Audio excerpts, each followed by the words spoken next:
Beneath the soil, behind museum glass, hidden in deserts and pulled from the sea, lie whispers from the world before memory. Not stories, not legends, just objects, silent, strange, impossible. A statue made of ivory and gold, unlike anything else in Minoan Crete, symbols carved in clay before writing was ever born, armor made not of metal, but stone, held together by bronze wire, a wooden idol that stood tall for 11,000 years in the frozen silence of Siberia, and a bird-shaped relic, found in a tomb, that might have once flown. These are not answers, they are questions, and tonight, you'll follow them, gently, slowly, artifact by artifact, clue by clue, as history hums beneath your breath. The amber rings of the Polish elite, across the quiet countryside of Poland, in a region where the fog settles like an old memory, archaeologists uncovered something that didn't quite fit. There, beneath layers of earth that had slept for centuries, was a grave, unassuming at first glance. But nestled beside the remains of a woman lay two gleaming amber rings. They hadn't dulled with time. In fact, they looked almost alive, like they had stories to tell. Amber, fossilized tree resin, millions of years old. Yet here it was, shaped and polished, placed deliberately. Why? Who was she? And what made these rings so important that they were buried with her? This isn't just about jewelry, it's about power, memory, and the elite of a long-forgotten society. Let's drift deeper into the mystery. The woman had been buried with care. Her position, her dress, and the objects surrounding her told a silent story, a ritual perhaps. The grave dates back nearly 1,000 years, and yet the craftsmanship of the rings rivaled that of royal treasuries. Amber wasn't local to where she was found. It had to be brought in, possibly traded through complex networks that spanned forests, rivers, and early kingdoms. And yet, she had two. Not one, two. That might not seem significant, but in the language of ancient burials, that number mattered. 2 rings meant something deliberate, something symbolic, something sacred. Amber wasn't just decoration, it was protection.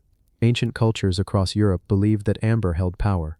Some thought it could trap the sun, others believed it protected the soul. There are even records of amber being used in healing rituals, rubbed against the skin, or worn during childbirth. The fact that she had these rings means something deeper. She wasn't just wealthy. She may have been spiritual, a healer, a noble, a guardian of knowledge, passed through generations, and the way they were placed, carefully positioned by her hands, it felt intentional, as though she were meant to carry them into the next world. The surrounding artifacts added to the mystery. Near the rings were other items, bronze clasps, fragments of textile, remnants of beads. Her clothing must have shimmered with color and craftsmanship. This wasn't a simple peasant woman, she was part of something bigger, perhaps a dynasty, a local elite family, or maybe even a spiritual order, one that kept its traditions secret, passed down only by bloodline. But the rings, those beautiful amber loops, are what held the attention of every expert who looked at the grave. Not just because they were rare, but because of what they represented. A status, a message, maybe even a warning. Polish elite of the early Middle Ages were deeply connected to nature, to land, and to symbolism. They lived in small kingdoms before the idea of Poland even existed in its modern form. And within their world, every material had meaning. Amber was prestige. It wasn't easy to get. Most of it came from the Baltic coast, often traded southward in secretive exchanges. Owning it meant you had influence. Having 2 rings meant you were above others, perhaps not just in wealth but in wisdom. Could she have been a priestess, a matriarch of a tribe? The evidence isn't conclusive, but the clues point in that direction. Historians have tried to recreate the life she may have lived. Waking early, walking barefoot across wooden floors, draped in dyed linens, chanting prayers or songs passed down through the generations.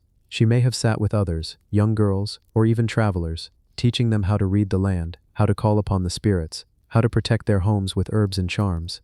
And the amber, perhaps she gave it to others during sacred rites. Or perhaps only she was allowed to wear it. In some cultures, amber was linked to the afterlife, the ability to carry messages between worlds. Could these rings have been tools to communicate with ancestors? The rings themselves are now studied under microscopes. Experts analyze the curves, the way they were cut, and they found something strange. The tools used may not have been local. The technique suggests influence from beyond Poland, possibly the Norse world, or even deeper into Central Europe. So how did this woman, buried in a small Polish grave, end up with rings shaped by foreign hands? Trade is one theory, marriage is another, but some wonder if she was a traveler, not just elite, but chosen, sent from one land to another as a spiritual ambassador, carrying sacred objects, marrying into new tribes, spreading knowledge. Over the years, other graves were found, but none quite like hers. Most graves had beads, sometimes bronze, occasionally iron. But amber, rare. And 2 rings? Unique. One archaeologist wrote in his notes, "It felt like she was watching us, as if her presence still lingered around the gravesite. A quiet energy, calm, but heavy, like the weight of memory that refuses to be forgotten." Sleepy wind would pass through the trees nearby, brushing the grass above her. It was like nature itself remembered her name, even if we don't. No name was left, no inscription, no writing, just the rings. But maybe that was the point. In her world, perhaps objects held memory more deeply than words. Perhaps the rings told her story, her status, her power, her lineage. We might never know the language they speak, but we can feel it, the beauty, the weight, the mystery, and the feeling that somewhere, hidden in that amber glow, is the truth of who she was. Let your eyes rest now. Think of her, the woman of the amber rings, still sleeping, still holding her place in time, wrapped in silence, wrapped in light. And as you drift off, remember, history never truly forgets. It just waits, quietly, patiently, beneath the earth, for us to listen. The African warrior in a Roman grave.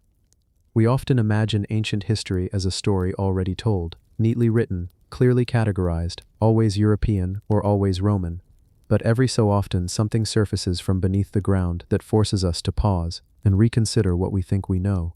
It began quietly, not with a great discovery shouted from rooftops, but with a small excavation, a Roman cemetery in Yorkshire, England, a place where archaeologists had already spent hours uncovering typical remains, shards of pottery, worn-out coins, bones buried in shallow pits. It was routine, predictable, until they came across a lead figurine buried near a man's remains. At first glance, the figurine looked Roman, the posture, the stance. It had all the hallmarks of a Roman soldier. It was easy to assume it had been placed there by a family paying tribute. But something wasn't quite right. The face, the hair, the features, they weren't what you'd expect on a Roman figurine. They were African. The figurine was small, it could sit in the palm of your hand, but the questions it raised were massive. What was an African warrior doing buried in Roman Britain? Who was this man? Was he a soldier? A trader? A freed slave? Or something else entirely? For decades, the presence of Africans in Roman Britain was treated as unlikely, even accidental. People assumed if Africans were there, they were rare, exceptions to the rule. But this figurine challenged that narrative. Tests confirmed the burial dated back nearly 1,800 years, and the body it was buried with wasn't just anyone.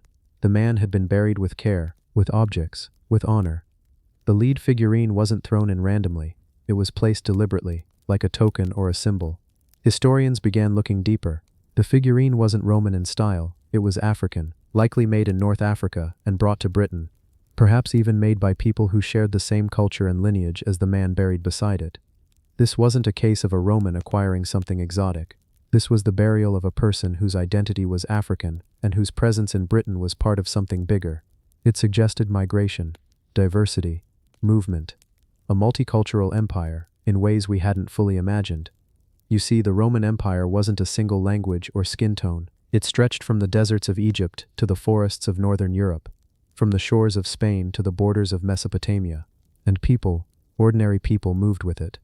Soldiers were recruited from all over, traders traveled freely, families resettled far from where they were born. So perhaps this man was a soldier in the Roman army. Maybe he served in a unit raised in North Africa, stationed in Britain.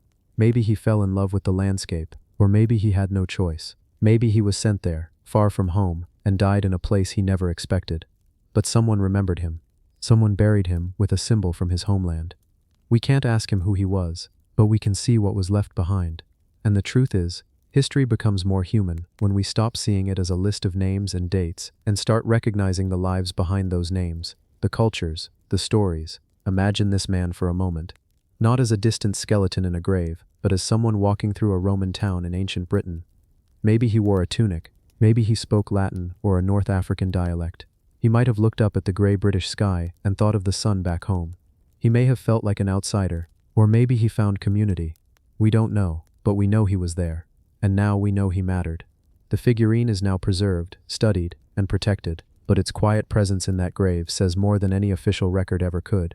It reminds us that people don't always fit in neat categories, that identity is complex, and that migration, culture, and diversity aren't modern ideas. They've always been part of human history.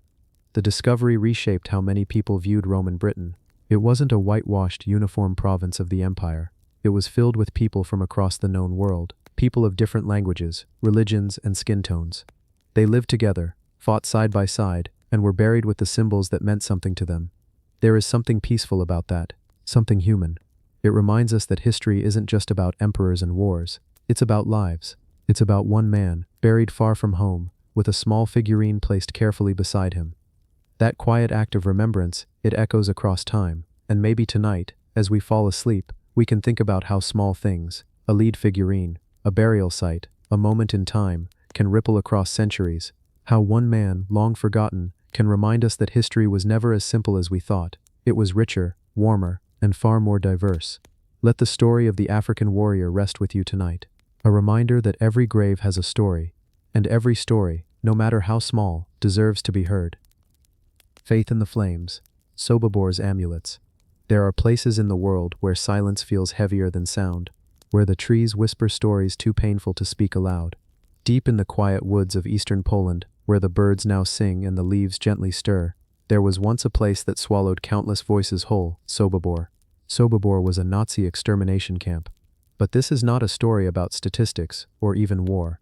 This is a story about something small, something delicate, something made by hand and held close to the heart, a piece of faith that survived the flames. In the early 2000s, archaeologists working at Sobibor unearthed items buried in the soil, things that shouldn't have lasted this long. Pieces of metal, trinkets, buttons, keys, but among them something stood out. A tiny pendant, hand-carved, shaped like the Star of David. At first glance it seemed ordinary, but on closer inspection, this wasn't a factory-made charm. It had been shaped with care, etched with symbols and letters, the kind of thing a child might wear, the kind of thing a parent might give, whispering, "Keep this with you. It will protect you." It wasn't just one. As the team kept digging, they found others. Tiny pendants, stars, bits of Hebrew. Some of them were half-melted, others were broken, but the message remained. These were tokens of faith, objects of love, worn by those who were about to be erased, and yet somehow, they refused to vanish completely. Let's step back. Let's walk, slowly, into the past. Not with shock, not with judgment, but with reverence. Sobibor was one of 3 camps built under Operation Reinhard, the Nazi plan to murder the Jews of Poland. From 1942 to 1943, over 170,000 people were sent here. Most did not walk back out. There were no long imprisonments, no forced labor for most. The train doors opened. Within hours, the people inside were gone. But they weren't just people. They were children, mothers, tailors, violinists. They were people with names, with voices, with lullabies memorized, and recipes passed down. And some of them came carrying something close to their skin, a pendant made by a grandparent, a prayer folded in cloth, a charm from home. You might wonder, why bring such a thing to a place like this? Maybe they didn't know where they were going. Or maybe they did. Maybe they held those pendants not because they thought it would save them, but because it reminded them of who they were. Because when everything else is stripped away, your name, your clothing, your history, what remains is the memory you carry inside. And for some, that memory lived in a tiny star-shaped charm. Archaeologist Yoram Jaime, whose uncles perished in Sobibor, led the excavation. For him, this wasn't just a dig, it was a journey into personal history. Every fragment they found was treated with a kind of sacred attention. Every pendant was a whisper from the past, asking not to be forgotten. One pendant was found near what used to be the path to the gas chambers. It had fallen in the dirt, perhaps lost in a rush, perhaps dropped on purpose. No one can say for certain, but its placement is a clue. This wasn't just something someone brought with them, it was something they held onto, until the very end. And still, it endured. The metal melted, yes, but not completely. The star still shines faintly, the edges still trace belief. Sometimes people think of history as something large. Battles, leaders, maps shifting hands. But history is often tiny. It lives in the quiet places. In objects passed hand to hand. In things like this pendant, less than an inch across. What does it mean that something so small survived when so many did not? Maybe it means that memory isn't so easily burned away. Maybe it means that even in the darkest places, belief flickers on. Not loud, not defiant, but present. You might be wondering, who wore that pendant? We don't know. There's no name attached, no record. But based on similar items, historians believe it may have belonged to a child, a girl perhaps, from Frankfurt, Germany. A similar pendant was found at another death camp, the Regienstadt. It bore an engraving of a Hebrew letter, the same shape, the same design, almost certainly made by the same hand. 2 pendants, 2 children, 2 places of death, one shared symbol of survival. This doesn't change what happened. It doesn't rewrite the cruelty, but it adds something. It reminds us that even when people are dehumanized, they still fight to remain human, in their choices, in their objects, in their quiet, unseen acts of resistance. A pendant like this is more than jewelry. It is a declaration. This is who I am. This is what I believe. And even if the world forgets me, I will remember myself. Can you feel the weight of that? Can you imagine a child clutching that pendant as the train rattles forward, as unfamiliar forests pass, as the smell of smoke grows stronger? The pendant doesn't make them safe, but it makes them seen, at least to us now. When the archaeologists at Sobibor uncovered these items, they did not brush them clean and place them in a box. They held them gently. They paused, because they understood they were holding a heartbeat, frozen in time, and that's the power of objects like this. They outlast the moment. They speak when words fail. They carry stories through fire. Even now, in the museum where these pendants rest behind glass, visitors stand in silence. They don't need plaques or long descriptions. They only need to look. The message is clear. I was here. I believed. I mattered. It's easy to be overwhelmed by numbers when we talk about the Holocaust. But the truth is it wasn't 6 million. It was 1, and 1, and 1, repeated 6 million times. And sometimes it only takes one pendant to bring that into focus. In the end, Sobibor was destroyed by the Nazis in an attempt to hide the evidence. The buildings were burned, the traces buried, but the soil didn't forget. The earth kept its secrets until the right hands came to uncover them. And in doing so, a new story began to emerge. Not just of death, but of resilience, of belief that refused to vanish. So tonight, as you close your eyes and drift into sleep, hold this thought gently. In a place built to erase, someone once carved a star by hand. They wore it through fear. They held it through silence. They dropped it in the dirt, and somehow, it waited patiently for us to find. Because even in the flames, faith remained. Buried beneath the Navy Yard, beneath the steady clatter of shipyards and warehouses, past the worn souls of workers and the shadow of cranes, something lay forgotten. Long before the docks roared to life with engines and orders, before the scent of oil replaced that of salt and timber, there was something else here, something quieter, something older. This is the story of what was buried beneath the Brooklyn Navy Yard. Not long ago, archaeologists were granted access to a stretch of land thought to be nothing more than old fill piles of rock, soil, and industrial waste used to level the ground for 19th century construction. What they uncovered, however, wasn't just soil. It was a silent city of artifacts, each layer whispering about the people who once lived here, worked here, and died here, long before the modern yard took shape. It started with a dig near what used to be the Admiral's Row. Underneath layers of broken brick and iron, they found ceramic shards, handmade nails, and fragments of pipes, clay smoking pipes with the faint impressions of British insignias. But deeper still, under compacted earth that hadn't been touched for hundreds of years, they found wood. Not beams from buildings, but the carefully joined timbers of a 17th century structure, a 1650s Dutch supply yard, buried beneath centuries of noise and progress. This site predates the American Revolution, predates the Navy itself. At the time, this land was a low, marshy inlet, part of a bustling Dutch colony called New Netherland.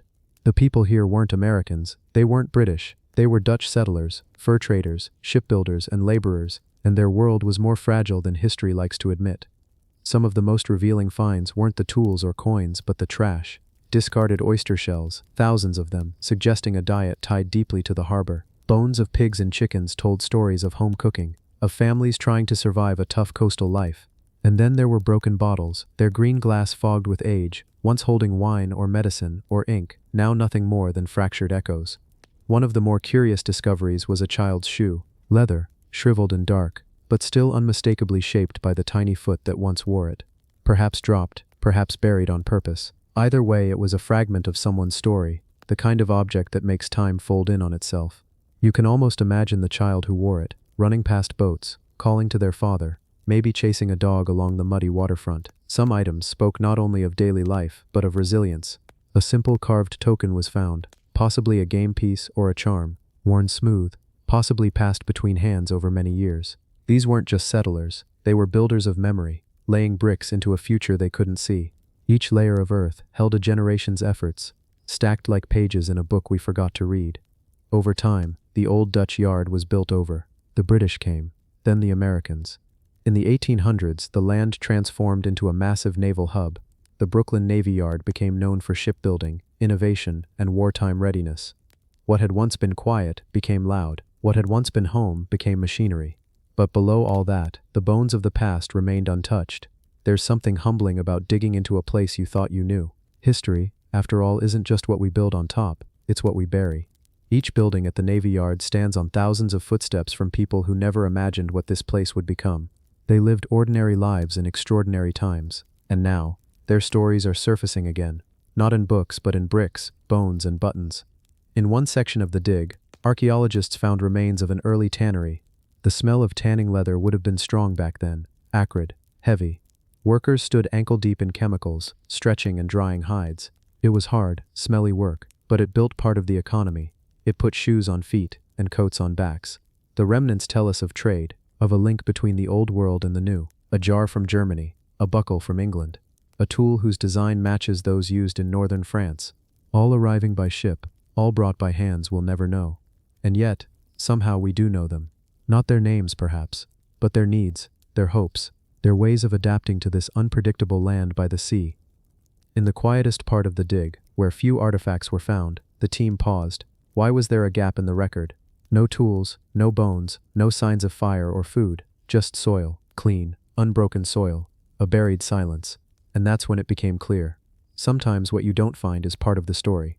That quiet layer may have been a garden, a space between houses, or perhaps a path often walked but never paved. The space where someone stood and looked out at the water, thinking of the home they left behind across the ocean. That silence is history, too. What makes this site remarkable isn't just what it reveals, but what it reminds us, that beneath every modern structure, every warehouse, every sidewalk, every parking lot, there may be another world waiting.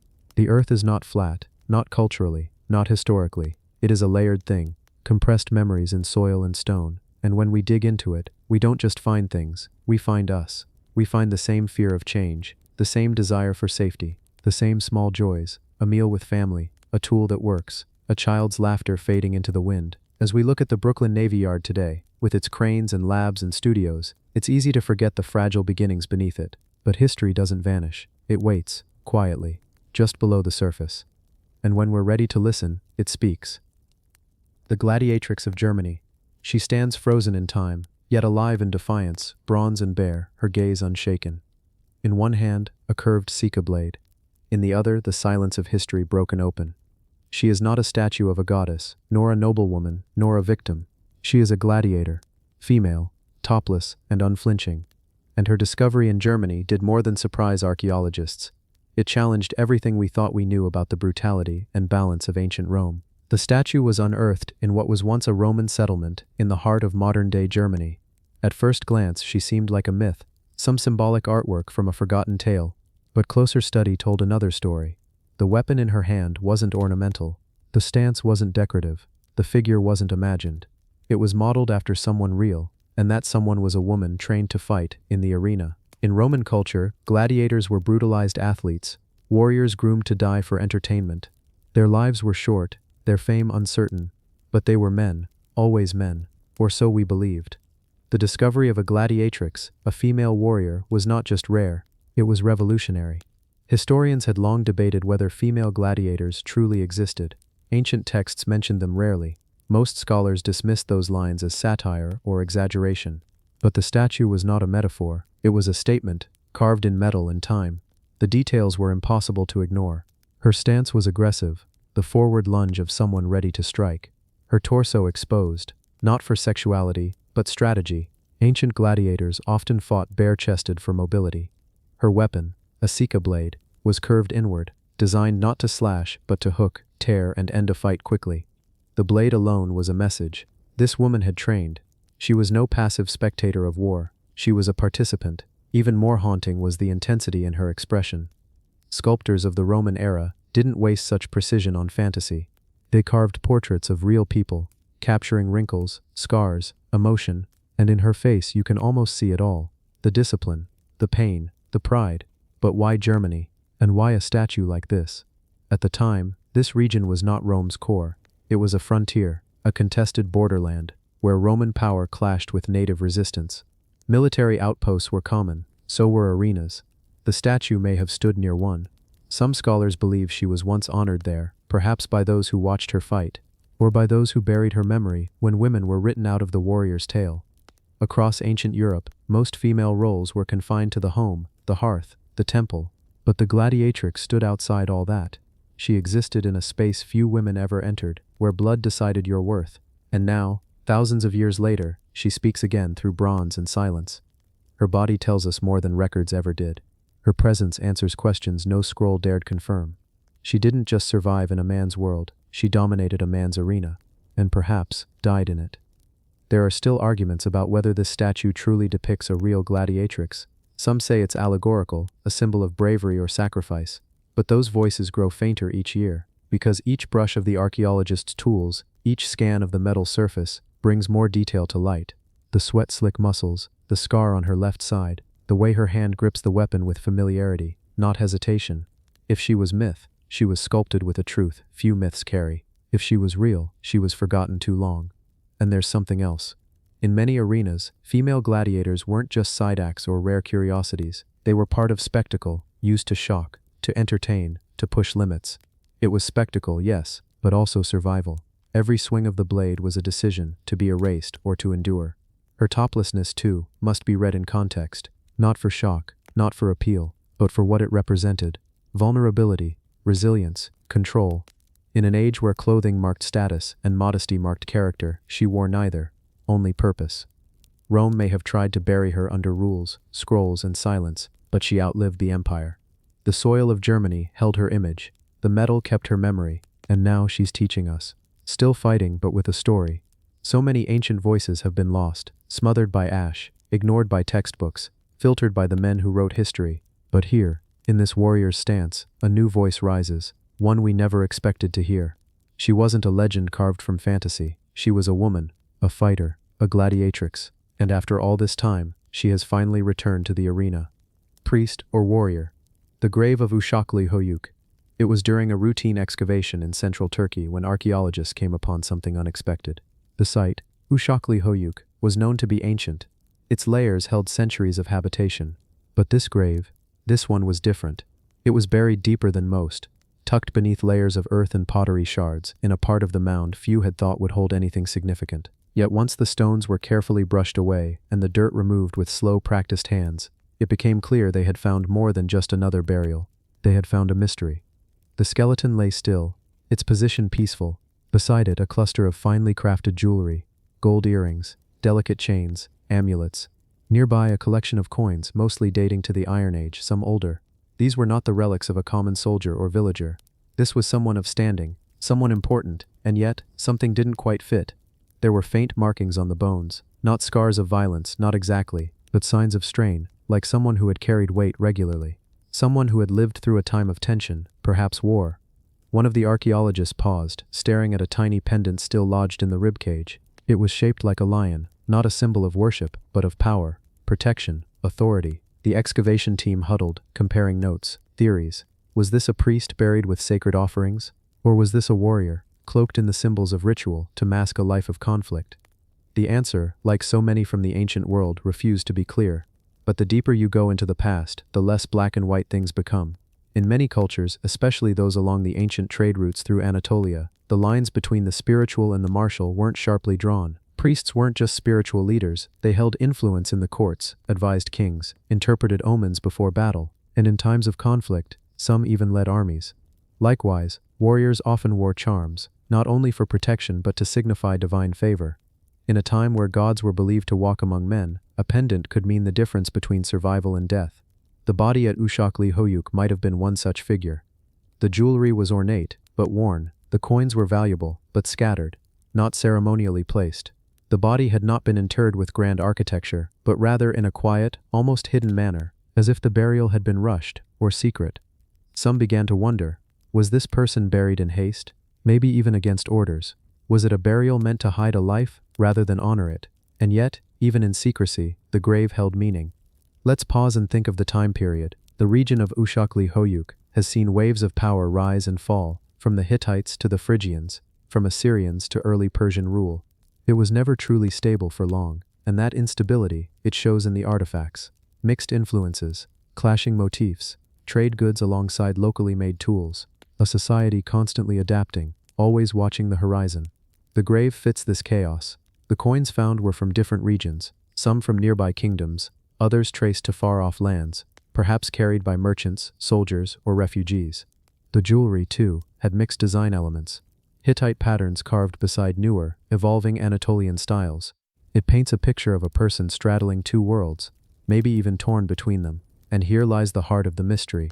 If this was a priest, what kind of priest needed protective charms designed for war? If this was a warrior, why the spiritual tokens? The lion, yes, but also the sun disk, a common symbol used in temple rituals. One of the archaeologists pointed out a curious pattern on one of the coins. It bore an imprint of a foreign god, not one commonly worshipped in the area. This suggests travel, possibly exile, or more likely, allegiance to a different power during a time of regional conflict. Perhaps this person was not buried by their own people at all. Maybe they were a defector, a spiritual figure who crossed political lines, or a warrior with sacred duties who fell from favor. That would explain the secrecy, the hush of the burial, the lack of formal rites. The body wasn't dumped, it was buried with care, but not public care. This was a quiet honor, the kind reserved for someone whose legacy was complicated. Some say the grave tells a story of duality, of a person who lived between roles. Others argue it's a symbol of transformation, how war reshapes people, blurs identities, and perhaps in the ancient world, those identities were never separate to begin with. The site around the grave offers no final clues. Nearby, other burials are more straightforward. Merchants with trade goods, soldiers with weapons, children with toys or tiny trinkets. But none resemble the person from this hidden pit. It remains singular, solitary, set apart, and as with most archaeological discoveries, the questions outnumber the answers. Still, that doesn't stop the human mind from wandering. Was this a man or a woman, a prophetess or a high priest, a royal emissary, a spy, or simply someone caught in a storm of changing powers, trying to cling to symbols that once gave them meaning? What we do know is this: the grave is old. Over 2,500 years have passed since it was sealed. The world that person knew is gone, cities lost, languages extinct, beliefs vanished, but their resting place remained, quiet, undisturbed, waiting. And when it was finally uncovered, it brought back into the light a question that still resonates. In times of war, who are we, really? The one who prays, or the one who fights? Sometimes, the answer is both. Sword of the River Gods. They found it resting quietly beneath the waters, untouched for thousands of years. In the stillness of a riverbed, in what is now modern-day Slovakia, divers searching for nothing in particular noticed a glimmer. It wasn't gold or coin, but a long, slender blade, strangely intact for something that had spent so many centuries submerged in a current. This was no lost weapon from a recent battle, nor a piece of discarded modern scrap. It was a Bronze Age sword, curved in a way that felt ceremonial rather than practical, offering more questions than answers from the very first moment it was lifted from the silt. Archaeologists who examined it quickly recognized its unique design, the alloy, the balance, the ornamentation. This wasn't a sword made for war, not in the conventional sense. It wasn't chipped from violent use. No dents or breaks told of chaos. It looked purposeful, as though it had been crafted for something beyond combat, something spiritual, something ritualistic. The river in which it was discovered, flowing softly through valleys once ruled by early Indo-European tribes, was considered sacred by the people who lived along its banks more than 3,000 years ago. Water, after all, was life, and for those ancient societies, the river wasn't just a source of nourishment, it was a gateway, a divine channel that could carry offerings to gods believed to dwell in unseen realms. A sword placed deliberately in such a river may not have been lost by accident. It may have been a gift, a sacrifice made not in desperation, but in reverence. And yet, who held it before it disappeared beneath the water? Was it the weapon of a chieftain who had ruled these lands before the Roman Empire had even formed? Was it forged by the hands of someone whose name was never written down, but who played a vital role in the spiritual life of their village? Or perhaps the sword was never meant to be wielded by anyone at all. Perhaps it was symbolic from the beginning, forged only to be surrendered to the depths, meant never to return. Nearby, other smaller artifacts have been found. Ceremonial axes, fragments of jewelry, and tools designed more for show than for labor. This area, it seems, may have been a ritual dumping ground, a holy place where the people of the Bronze Age made peace with nature by returning crafted treasures to the gods of the rivers, mountains, and skies. In modern times, we see weapons as tools of violence, but in the ancient world, they could be talismans. The sword may not have been about killing. It may have represented strength, or protection, or a plea for victory in a war that has long since been forgotten. Or it may have been a message sent by ancestors who believed that deities watched from beneath the surface of the river, waiting for signs of respect. Its craftsmanship reveals a level of metallurgical skill that contradicts assumptions we make about so-called primitive societies.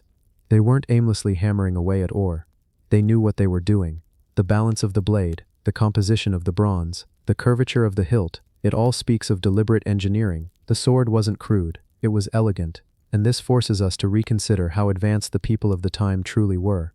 In the absence of written language, they left behind stories told through metal and stone and ritual. And unlike the fragile papyrus of later eras, these stories still endure, silent, mysterious, and waiting to be read. One can imagine the moment, thousands of years ago, when a small group gathered by the river. Perhaps there was chanting, perhaps there was silence. The sword was held high, then slowly lowered into the water, not thrown, but placed, as if to ensure it found the right resting place. Then, over time, the river covered it. Mud settled, currents shifted, and eventually, it was forgotten. Until now. This sword may be the only surviving memory of a belief system entirely erased by time. No written record, no surviving oral tradition, only the blade, resting in the dark, until the light of a diver's lamp caught it again. And we are left wondering, how many more swords lie in other rivers?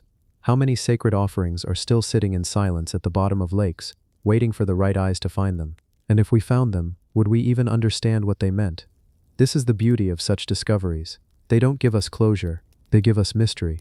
And mystery is more powerful than explanation. It pulls us in. It reminds us that history isn't a straight line. It's layers, built over millennia, shaped by beliefs we've forgotten and people we never knew. And every so often, the river gives something back. Not a clear answer, but a clue, a sword, a story with no words. And we are invited once more to listen. The Spanish Cross in an English colony. In the humid soil of Maryland's coastal tidewaters, archaeologists expected the usual. Bits of broken pottery, corroded nails, musket balls, and fragments of English colonial life. But as the team brushed away layers of compacted earth, something unexpected emerged, an object unlike anything they'd catalogued before. A metallic glint first caught their eye, and then, from the shadows of time, the unmistakable shape of a Spanish double cross began to reveal itself. Not just any cross, this one bore design elements commonly associated with Spanish religious artifacts from the 16th century. Delicate etchings still visible despite centuries underground. A double-barred cross, often referred to as the patriarchal cross, layered with unmistakable Spanish craftsmanship. But what was a Spanish relic doing in a firmly English colonial site? The discovery wasn't made in a cathedral or near any known Spanish outpost. It was unearthed at a dig site near St. Mary's City, the first permanent English settlement in Maryland. That alone raised eyebrows. Spanish and English colonists weren't known for exchanging pleasantries during the age of exploration. They were fierce rivals, locked in battles both naval and religious. So how could something so distinctly Spanish end up buried in English soil, far from any established route of trade? At first glance, the artifact looked out of place, like a time traveler dropped the item centuries later. But the surrounding sediment, along with carbon dating from nearby items, confirmed its age. It dated back to the late 1500s or early 1600s, right in the thick of European colonial expansion. And yet there was no record of Spanish presence in the area. No nearby shipwrecks, no old mission settlements. The mystery deepened. Was it a traded item? Perhaps an English settler had come into possession of it through some indirect trade network. But historians were skeptical. The cross wasn't the kind of object casually swapped between cultures. It bore sacred Christian iconography, symbols revered, even feared by certain communities. Spanish missionaries often carried such crosses as part of their religious mission, not as items for barter. Could it have been looted, or had it belonged to a secret Spanish envoy? More questions than answers. Some researchers proposed the idea of underground religious connections. Could there have been Spanish Catholics secretly aiding English settlers? Or was the cross evidence of a more fluid, informal relationship between colonists from opposing empires, one that history books simply failed to record? But then a second theory surfaced. Smuggling. The 17th century was full of black market activity. Traders frequently moved goods between hostile territories, especially religious artifacts. The cross might have been brought into the colony illegally, kept hidden, and then eventually buried or lost. It's a possible explanation, but again, no proof. The artistry of the cross adds another layer of mystery. It was small enough to wear, perhaps as a pendant or a talisman, but the craftsmanship was exceptional. Whoever carried it must have valued it deeply. It wasn't carelessly discarded. More likely, it was lost during a moment of haste or deliberately buried. A deeper investigation into the colony's history showed that Maryland, unlike many other English colonies, was founded as a haven for religious tolerance, particularly for Catholics. The Calvert family who established the colony were Catholic themselves and sought to create a place where persecuted Catholics could practice freely. That fact reopened the possibility that the cross might have been carried by a settler, an English Catholic with Spanish connections, or perhaps even a Spanish convert trying to assimilate into English colonial life. But if that were the case, why such secrecy? Why was the cross found alone, with no other Spanish artifacts nearby? Even more peculiar, the cross was found in a layer of earth associated with a building known to be a storehouse, not a chapel or a residence. Had it been hidden there, deliberately, tucked away during a time of rising tension or shifting power? As the layers of soil told their silent story, archaeologists began to piece together a narrative that may never be complete. The presence of the cross in such a place challenges our understanding of colonial borders, religious affiliations, and the limits of European rivalries. It suggests that life in early America was more complex than official records reveal. Perhaps there were moments of peace amid the rivalry. Perhaps objects like people crossed borders more often than we imagine.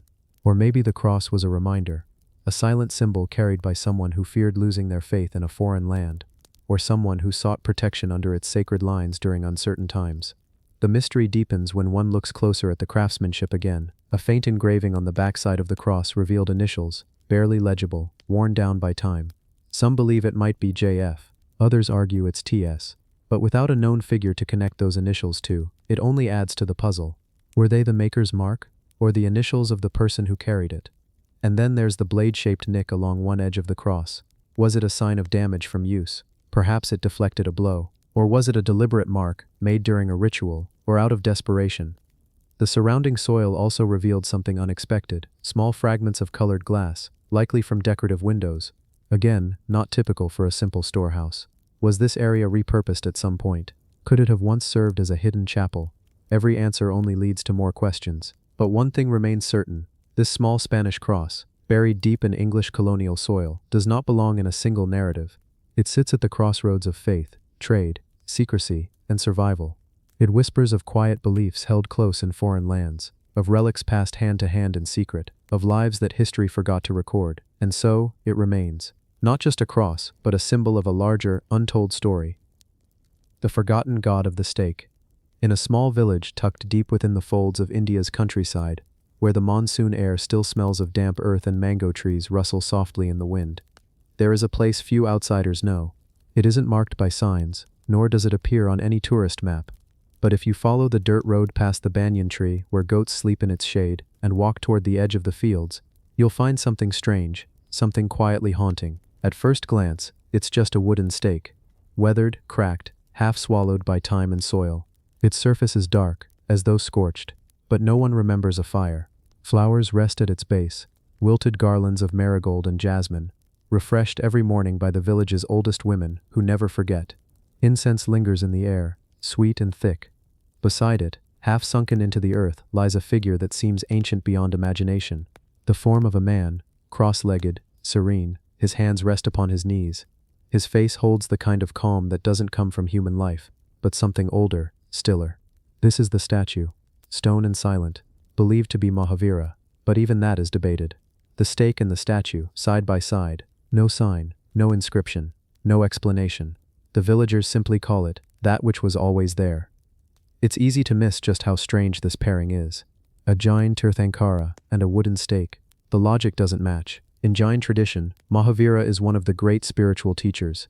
His path rejects violence, speaks of liberation, simplicity, peace. Why would a stake, a symbol more often tied to punishment, to sacrifice, to darker rites, stand next to him? No one in the village has a clear answer. Not the elders, not the priest, not even the head of the family who tends to the site. Their stories go in circles, echoing fragments passed down through generations. One elder says the stake was for tethering sacred animals. Another whispers it was for banishing a spirit that once haunted the village wells. But most simply nod and say, it's always been like this. In 2022, an archaeological team arrived. Quietly, without media or ceremony. Just a small group, hoping to study rural spiritual sites. They expected to find forgotten temples, maybe a few weather-worn shrines swallowed by trees. But when they came upon this statue and stake, they stopped walking, and didn't speak for a long time. They photographed it, took measurements, sampled soil and stone, And then they noticed something the villagers had never seen as strange. The statue was older than the stake, significantly older, perhaps by centuries. Carbon testing wasn't possible on the stone, but based on style, tooling, posture, it likely dated to around the 9th century CE, possibly earlier. The stake, its wood grain suggested it had been planted around the 17th century, 1,000 years apart, yet standing together, like twins. So the question grew louder: why? The archaeologists speculated. Perhaps the statue had once stood alone, as part of a Jain settlement long since erased by time, monsoon, and shifting power. Perhaps the stake was later introduced by a different belief, or in desperation during a time of illness or war. A merging of faiths, or the clash of them, but even these were only guesses. What made it stranger was the way the villagers treated the stake, not the statue as sacred. The statue was respected, yes, cleaned, dressed, flowers placed carefully in its lap, but the stake was feared. Children were taught never to touch it. Worship was given, yes, offerings laid at its feet, but no one dared lean on it, or brush it, or rest a hand against its wood. Even the oldest among them could not remember anyone doing so. They told stories about those who had broken the unspoken rule and later fell ill, or vanished, or went mad. Were these real events, or warnings passed down to protect tradition? That too is unclear. One woman, Minakashi, a grandmother in her 80s, spoke to the researchers. She recalled, through teeth stained red with betel, a tale from her childhood. Her uncle, she said, once tried to move the stake. He believed it was cursed and needed to be burned. He dug around it for 2 days. The night before he planned to lift it, he fell into a fever. He began muttering strange things about eyes in the dark, about chanting he couldn't understand. He died 3 days later. Whether or not this story is true doesn't seem to matter to the villagers. What matters is the memory, the lesson, the belief. Researchers were stunned, not just by the legend, but by what they couldn't explain. The materials of the stake didn't match local woods. Its grain was too dense, almost unnatural. One specialist claimed it may have been imported from a forest hundreds of kilometers away. But why would someone drag a tree trunk here and plant it beside a forgotten statue? Unless, of course, they didn't forget the statue at all. What if they were trying to trap something, bind it, mark a place where something unspeakable had happened?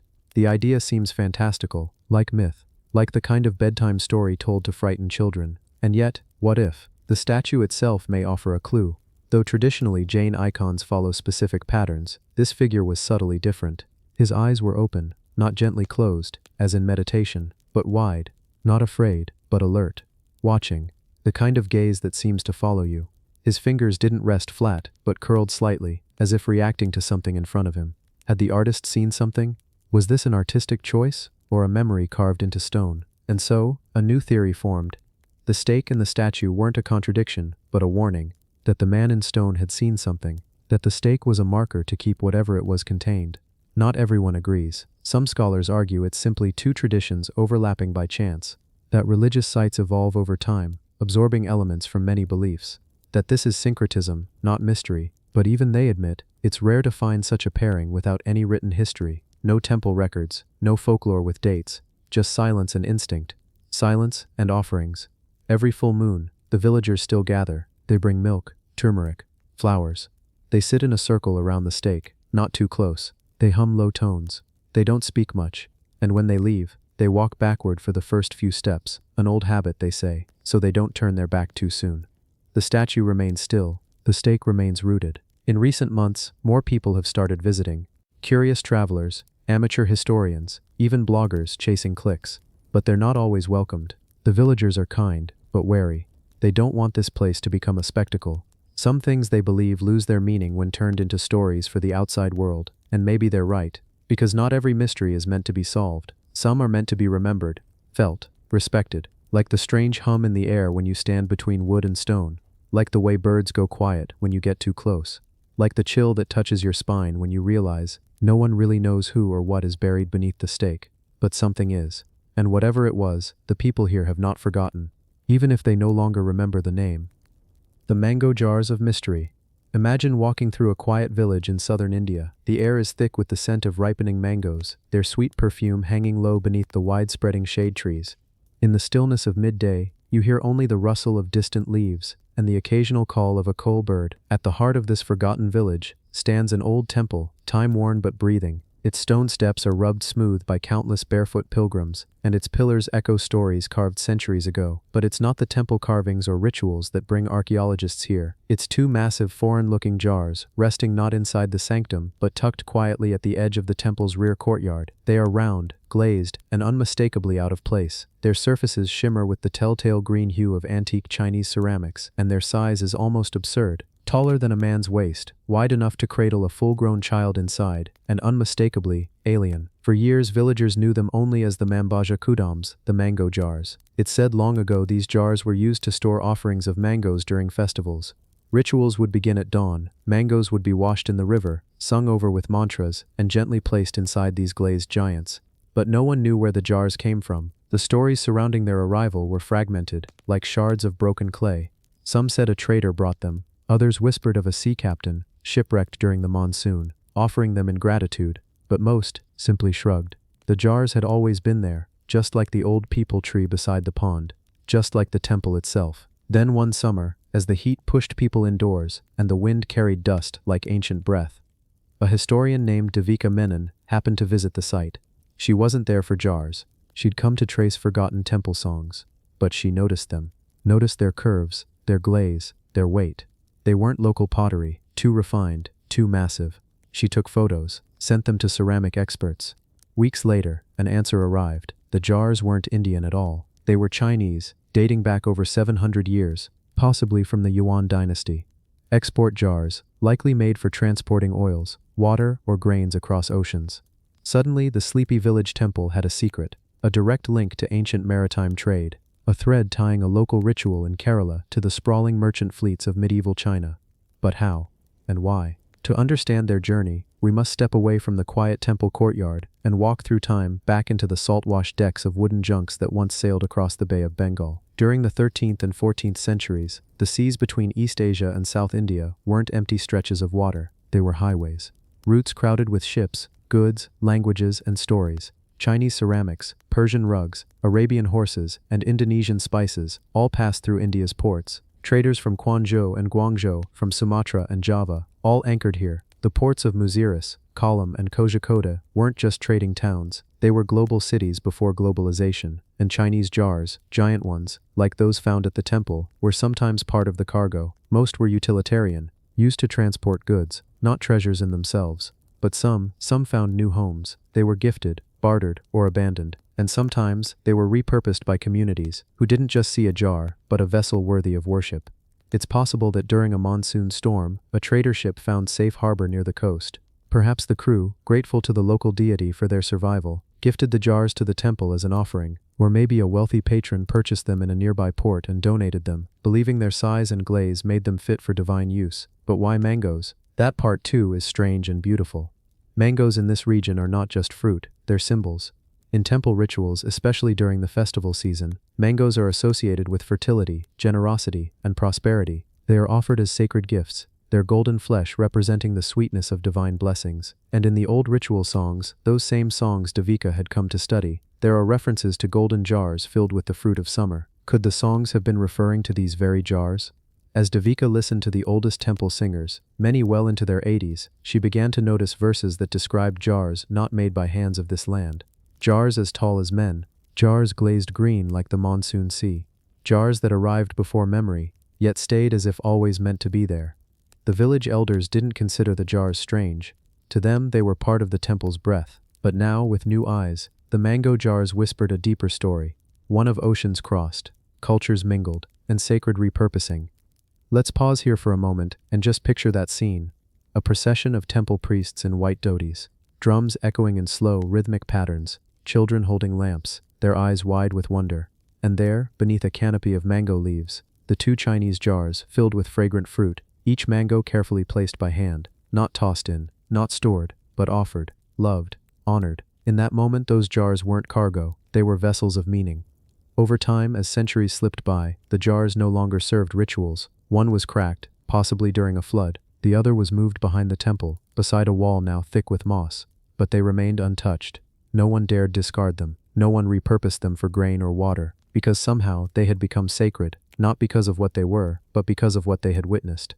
Today, the jars rest quietly. Tourists don't flock to see them. Their story hasn't gone viral, but for those who visit with the right questions, they offer something rare. They remind us that sometimes, mysteries aren't buried deep in the earth or locked away in tombs. Sometimes, they're right in front of us, hidden in plain sight. A jar holding mangoes for a god, a ritual shaped by chance, a Chinese artifact turned sacred through centuries of love. We often think of history as war and kings, but what if it's also this? A quiet jar, a fruit, a prayer. The mango jars of mystery haven't revealed their full story. They probably never will, but maybe that's what makes them beautiful. Not the answer, but the wondering. The Gauntlet of Visby. You wouldn't notice it at first. Not among the shattered bones, not between the rusted helmets, broken swords, and splintered shields. It lay quietly, nestled beneath centuries of silence, just slightly out of view. An iron gauntlet, half buried, half forgotten, in a mass grave outside the medieval town of Visby, Sweden. This wasn't just a glove of war. This was something else. A relic, a whisper, something with weight beyond its rusted form, and it wasn't just found among the dead, it was resting atop them, like a final salute. Let's go back. The year was 1361. Visby was a wealthy city. Stone walls protected its trade and culture. Ships came in from the Baltic, loaded with goods from across Europe. But the peace would not last. That summer, Danish King Valdemar IV sent his troops across the sea to seize the city. What followed was not a noble battle, it was a slaughter. The Danish army, trained and armored, met a force of farmers, blacksmiths, and townsmen. Many of them fought barefoot. Some wore only leather, a few had chainmail, passed down from generations before. The battle was short and brutal. By the end of the day, nearly 1,800 defenders lay dead outside the city walls. The earth swallowed them all. Quickly, no one had time to give proper burials. The summer heat pushed the townsfolk to act fast, and so they dug large pits and filled them with the fallen. The Battle of Visby was over, but its silence would echo for centuries. Centuries later, archaeologists would reopen those wounds, gently, layer by layer. They found bodies, still wearing armor, bones still carrying arrowheads. But among the most unusual was the gauntlet. It wasn't decorative, it wasn't ceremonial, it was real. Thick, iron-plated, and built to defend a skilled hand. But whose? Was it a knight who came to help the town? A mercenary hired in desperation? Or was it a local man of standing, someone wealthy enough to own such protection? The truth is, we don't know, but what we do know is this. The gauntlet didn't belong in the chaos. It stood out. Even in death, it told a story of discipline, training, and status. Most of the other defenders were buried in simple garments, some even in their work clothes. But this was different, and it raises a quiet question. Was he respected in life, or only remembered in death? Historians have long studied the Battle of Visby, not because it changed the world, but because of what it left behind. It's rare to find a battlefield where the dead were buried so soon, so carefully, and with so much left intact. There were no scavengers, no time for looting, just silence, dirt, and the pressing need to cover the past. The gauntlet, though, it remained above most of the rest. It wasn't lost in the pile. It wasn't crushed or flattened. It was placed. Accident or intention? That question, like so many buried in Visby's soil, remains unanswered. But there's something strangely human about it. We don't always bury artifacts. Sometimes we bury honor, or fear, or memory. And in this case, maybe all three. Now imagine the person wearing that gauntlet. Imagine the weight on their hand, the strain of swinging a sword again and again, defending a crumbling line, shouting over chaos, watching others fall until there's no one left to stand beside you. What were his last moments? Did he see the city walls behind him? Did he believe help was coming? Or did he know? The people of Visby never forgot. That's why they buried them with care. That's why they left the armor on. That's why in some quiet way, they left stories like the gauntlet behind. Not as trophies, but as warnings. Artifacts like this aren't just history. They're emotion preserved in iron. They're the last clenched fists of men who believed their home was worth everything. And now, that gauntlet sits not in a battlefield, but behind glass, cleaned, labeled, documented. People walk past it every day. Some stop, some read. But few truly imagine the hand that once wore it. Few imagine the sweat inside the glove, or the fear behind the eyes that looked out over the battlefield. But maybe you do. Because history doesn't live in textbooks. It lives in fragments like these. In the twist of a forgotten wrist. In the mud under fingernails, in the silence after swords fall, and sometimes, it lives in an iron glove resting above the dead, waiting to be seen one more time. Gold teeth of the ancients. In the quiet hush of a long-forgotten burial chamber, where the earth had held its secrets tightly for centuries, there lay a skull unlike any other. Its silent smile glimmered just faintly beneath the thin layer of soil and time, not because of decay or age or ruin, but because it held something rare. Embedded in the jaws were small pegs of gold, carefully worked, intentionally placed, a human touch, ancient in origin, but surprisingly delicate. The archaeologists who uncovered it didn't speak at first, they simply stood still, letting the moment settle. Then, like a ripple across still water, realization dawned. This was no ordinary burial. This was the final resting place of someone whose body told a different story. One of status, tradition, identity, and perhaps vanity. You can almost picture the person who once owned that skull. They lived in a world where gold was not just a currency, it was a language, a symbol, a kind of quiet power. While others adorned their bodies with paint or feathers or tattoos, this person carried gold inside their smile. The practice of dental modification isn't new in archaeology, but gold teeth, real, fixed into the jaw centuries before the invention of modern tools, carry with them questions too complex to answer quickly. Who was this person? Why was gold chosen, and not jade, or shell, or bone? Was it pain or pride that led someone to alter their teeth in such a permanent, intimate way? And where, in the great mosaic of pre-Hispanic societies, did this ritual fit? As the dig continued, more fragments of the life once lived came into view. Worn beads, charcoal stains, pottery shards with burnished edges, all suggesting a vibrant society that respected craft, symbol, and status. Yet none as vivid as the skull, silent, eternal, and glinting faintly with gold. The burial site was located in what is now modern-day Honduras, deep in territory once ruled by the Maya and other neighboring civilizations.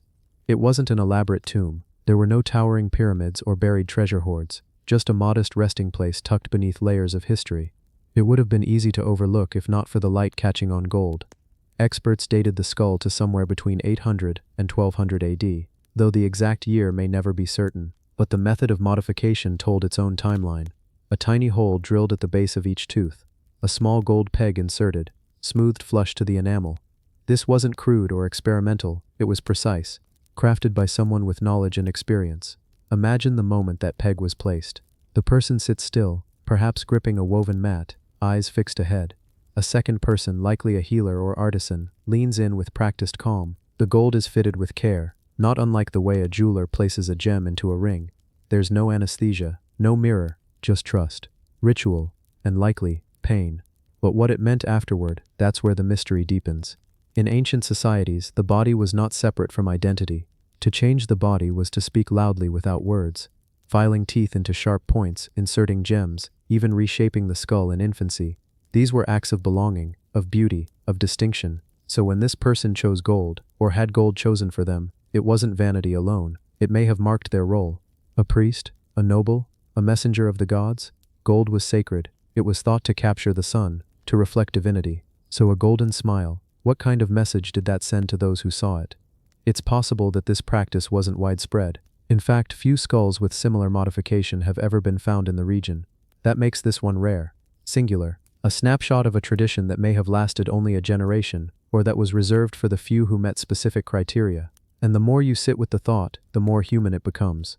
A person long gone, whose bones still tell us they wanted to be seen, whose gold teeth may have shimmered during ceremonies, or when they laughed, or when they met the eyes of someone they loved, and yet whose name we may never know. Some archaeologists suggest the teeth were a symbol of afterlife readiness.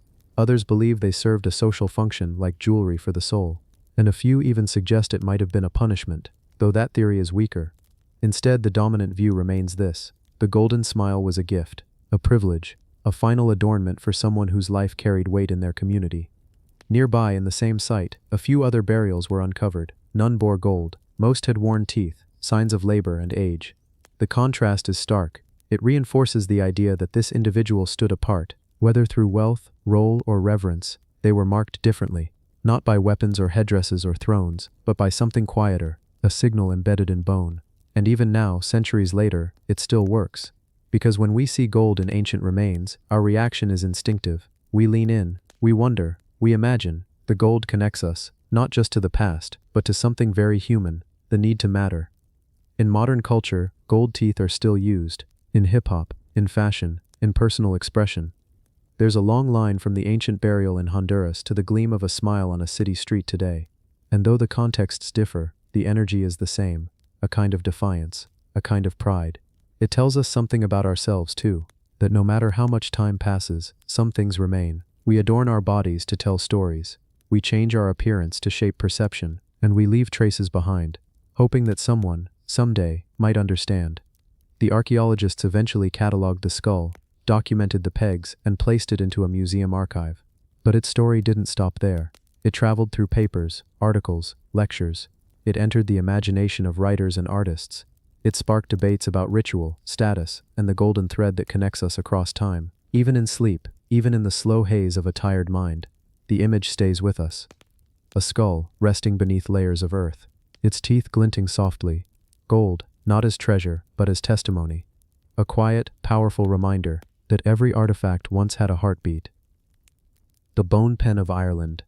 In the quiet green stretches of Ireland, beyond the clustered stones and sleepy fields, time folds in gentle layers. Rain taps softly on ruined walls. Wind winds its way through moss-covered hills. And beneath the sodden earth, where roots curl in the dark, a curious object lay hidden for over 1,000 years. It wasn't gold, it wasn't a weapon, and yet, it was powerful. They found it near a site long thought ordinary, just another dig in another forgotten part of Ireland. But as archaeologists brushed away the centuries, something slender and smooth began to emerge. A tool shaped from bone, with a copper nib fitted carefully to its point. It was unmistakably a pen, not a feather quill, not a stylus, but a pen, older than any feathered writing tool they'd expected to find. Something far ahead of its time. A bone pen, delicately crafted, balanced in the hand like it was made to write stories that mattered, or secrets not meant to be shared.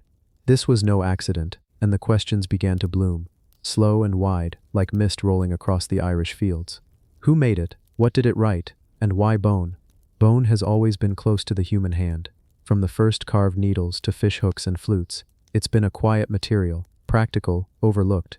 But this was different. The craftsmanship was intentional. This wasn't a discarded animal bone used in a rush. This was shaped, hollowed, polished. And the copper nib, that changed everything. Copper in Ireland was valuable, and when it was used, it wasn't wasted. To fit it onto a bone shaft, to shape it for ink and script, meant the pen mattered deeply.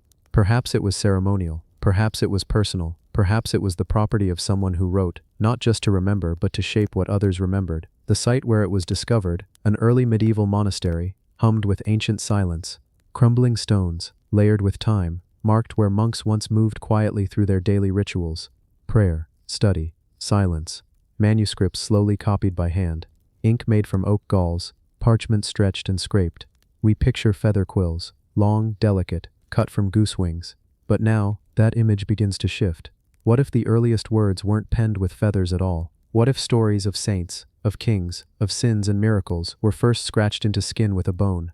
The feel of it, the weight, the warmth. Writing with bone would have felt different, more intimate. A tool shaped from life, held in the palm to inscribe the divine. The copper nib, green slightly with age, still clung to the shaft. Experts could see how it had been fit snugly into place, not glued, not hastily attached, but pressed, like it was always meant to be there. The pen wasn't a discarded idea. It was part of a system, a method, a person's rhythm. Someone used this, and perhaps more than once. Did they write by candlelight? Did they copy prayers in the early hours? Did they draft rules or laws, or dreams? There's a beauty in writing, a quiet ritual in putting thought into form. And in early Ireland, writing was sacred. The monks who trained in these monasteries weren't just scribes, they were guardians of memory. Each stroke had purpose, each letter was a bridge between heaven and earth. To write was to weave reality, and so a pen mattered. A pen was a key, and if this pen came before the feather, then maybe, just maybe, we've misunderstood the evolution of written history. Maybe the age of the quill didn't begin with feathers, but with something older, something warmer, something closer to the body. The pen's bone origin raised more mysteries. What bone was it made from? Researchers suggest it may have been from a bird, possibly a swan or goose, chosen not just for shape, but for symbolism. Swans were sacred in Celtic lore, messengers between worlds. To write with a swan's bone was to speak through spirit, or maybe it wasn't from a bird at all. Some experts wonder if it could be from a sheep, or even a small deer. Each possibility shifts the meaning. A pen from livestock might suggest practicality. A pen from wild game might hint at ritual. A pen from a swan might whisper of power. And the copper, where did it come from? Ireland has its own copper sources, but was this local? Was it traded? Was it stolen, bartered, or gifted? Every part of the pen tells a story. but not the story we were expecting. And then there's the deeper question. What was written with it? We may never know. Ink fades, parchment rots, books burn, and yet the tool survived. It's easy to imagine the pages it once touched. Perhaps it copied verses from the Psalms, or laid down genealogies of kings and saints. Maybe it scribed maps of heaven, or records of storms, or perhaps something more mundane and more human. A note, a complaint, a record of hunger. One scholar suggested it could have been used to annotate margins. Small thoughts, side notes, reactions from a quiet reader who disagreed with the text they were copying. Little protests hidden in the corners of holy books. That's the magic of ancient tools. They're never just tools, they're personalities, frozen in form. As you drift deeper into this mystery, imagine yourself in that cold stone room. The air smells of wax and wet wool. The only light flickers from a tallow candle. A monk, eyes strained, lifts the pen, bone and copper, and dips it into the ink. The motion is practiced, reverent. He writes slowly, carefully. He is not just copying, he is transcribing the world. And outside, the wind howls softly across the Irish grasslands. Time passes, but the pen remains. When the bone pen was first shown to the public, many doubted it. A pen, that old, a nib, with copper. Isn't that too advanced for the time? But the more it was studied, the clearer it became. This wasn't a mistake. This wasn't a toy. This was real. And it may change the timeline of European writing history. And that's the quiet miracle. Sometimes history is rewritten, not with dramatic ruins or treasure hoards, but with a simple object. Something that fits in the palm. Something that reminds us. Writing, at its heart, is human. In many ways, this bone pen is a metaphor for the voices we've lost, for the words never preserved, for the hands that shaped the stories we no longer read. This one object passed silently through time, surviving everything. Wars, fire, neglect, and now it whispers again, not in sound, but in presence. And as you begin to relax now, as your eyes grow heavier, let the image linger. A small room, a flickering candle, a hand, steady, patient, lifting a bone pen, a quiet breath, a gentle dip into ink, and the beginning of a sentence, maybe one that changed everything. The ivory god of Crete. It began, like many mysteries of the ancient world, with silence.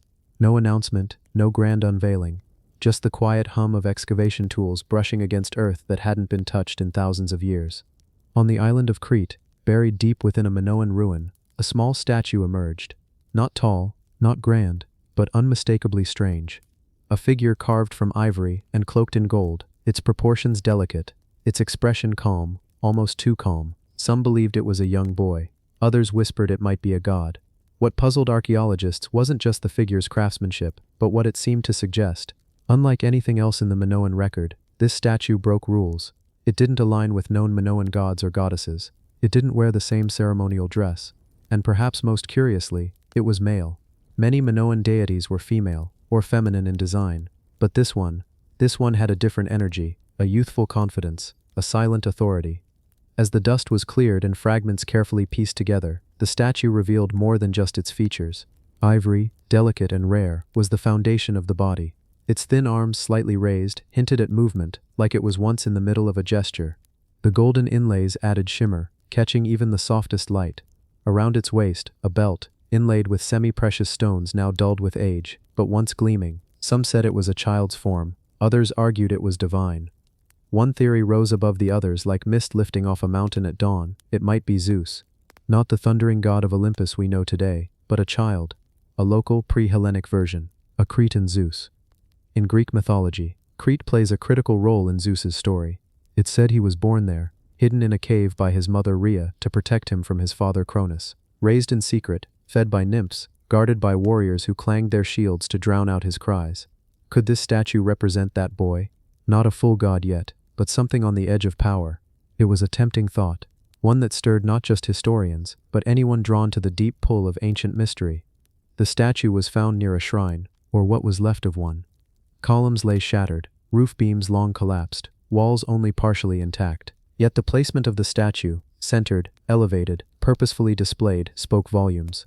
It wasn't tossed aside. It wasn't a discarded relic. It was revered. And in that reverence we see a culture trying to express something sacred, something fragile and eternal. Yet the questions grow thicker the deeper we go.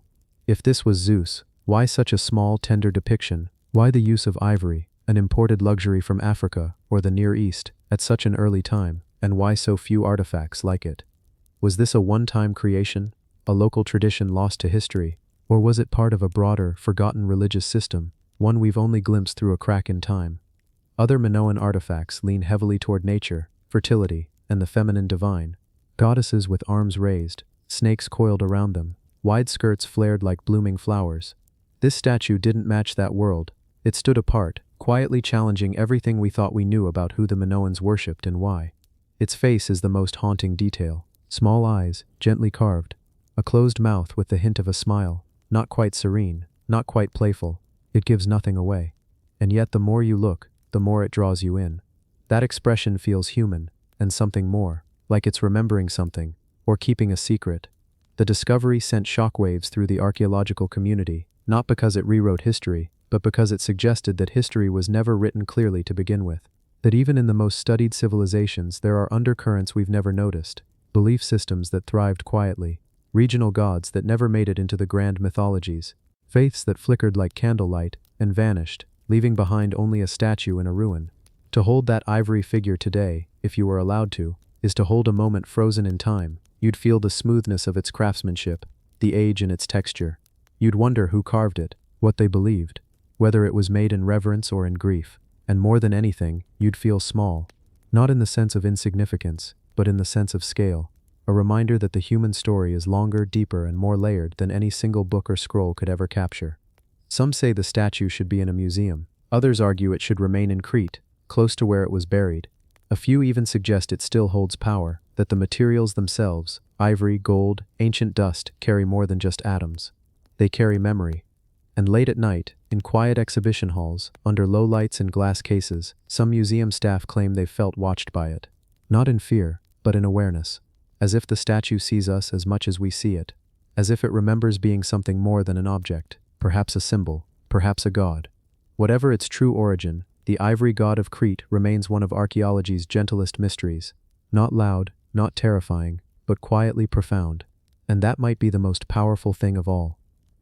Symbols older than writing. In the heart of southeastern Europe, where the Danube flows slowly like an ancient whisper, a quiet mystery lingers in the soil. Before the pharaohs raised their temples, before cuneiform etched stories into clay, and long before the earliest alphabets ever circled the Mediterranean, someone was carving symbols.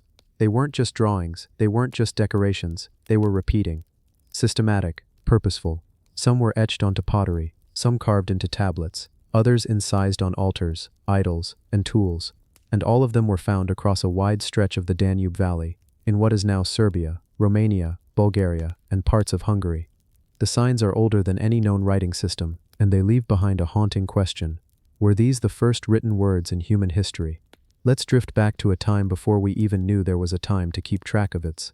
It's the Neolithic Age, around 5300 BCE, across the Danube River basin. Farming settlements are thriving. People are building clay homes, raising cattle, growing wheat, and shaping their daily lives with a quiet dignity. It's peaceful, mostly. These aren't conquering empires, there are no warlords, just villages, earth and fire, and something else. Hidden in the clay are symbols, hundreds of them, meticulously etched onto artifacts that were not meant to travel far. They weren't mass-produced. They weren't stamped like seals. They were carefully scratched in, like private thoughts. Archaeologists call this the Vinča symbols, after the Serbian site where many were first found. But that name doesn't do them justice. These are not merely symbols. They feel personal, intentional, structured. A circle with a line through it. A pair of triangles facing away from each other. A square with dots on its edges. Over and over again, these markings repeat in patterns too deliberate to be random. There's structure, but not too much. There's variation, but not too wild. It all feels like a system on the edge of becoming something. Not quite language, but not far from it. Now picture this. In 1961, a set of 3 small clay tablets was found in the Romanian village of Tartaria. These are known today as the Tartaria tablets. Tiny, palm-sized relics, baked hard and carved with strange symbols. They resemble the earliest tablets of Mesopotamia. But here's the twist. They're at least 1,000 years older. One of the tablets even features a grid layout, a clear attempt at structured information. It looks like something made by a mind trying to preserve meaning, not just beauty. Some archaeologists have tried to dismiss the markings as simple decorations, but the patterns don't lie. When compared across dozens of sites, the same symbols appear again and again, not just once, not just in one region, but spread out, consistently. as if a shared understanding connected those who used them. Could it be an early writing system, older than Sumer, older than Egypt, or was it something else entirely? Now let's wander into a different theory.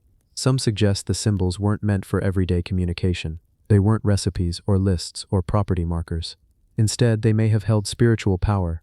Think of them as sacred icons that carried meaning only for the initiated, a priesthood perhaps, or a class of women and men who passed knowledge through generations, not with words but with signs.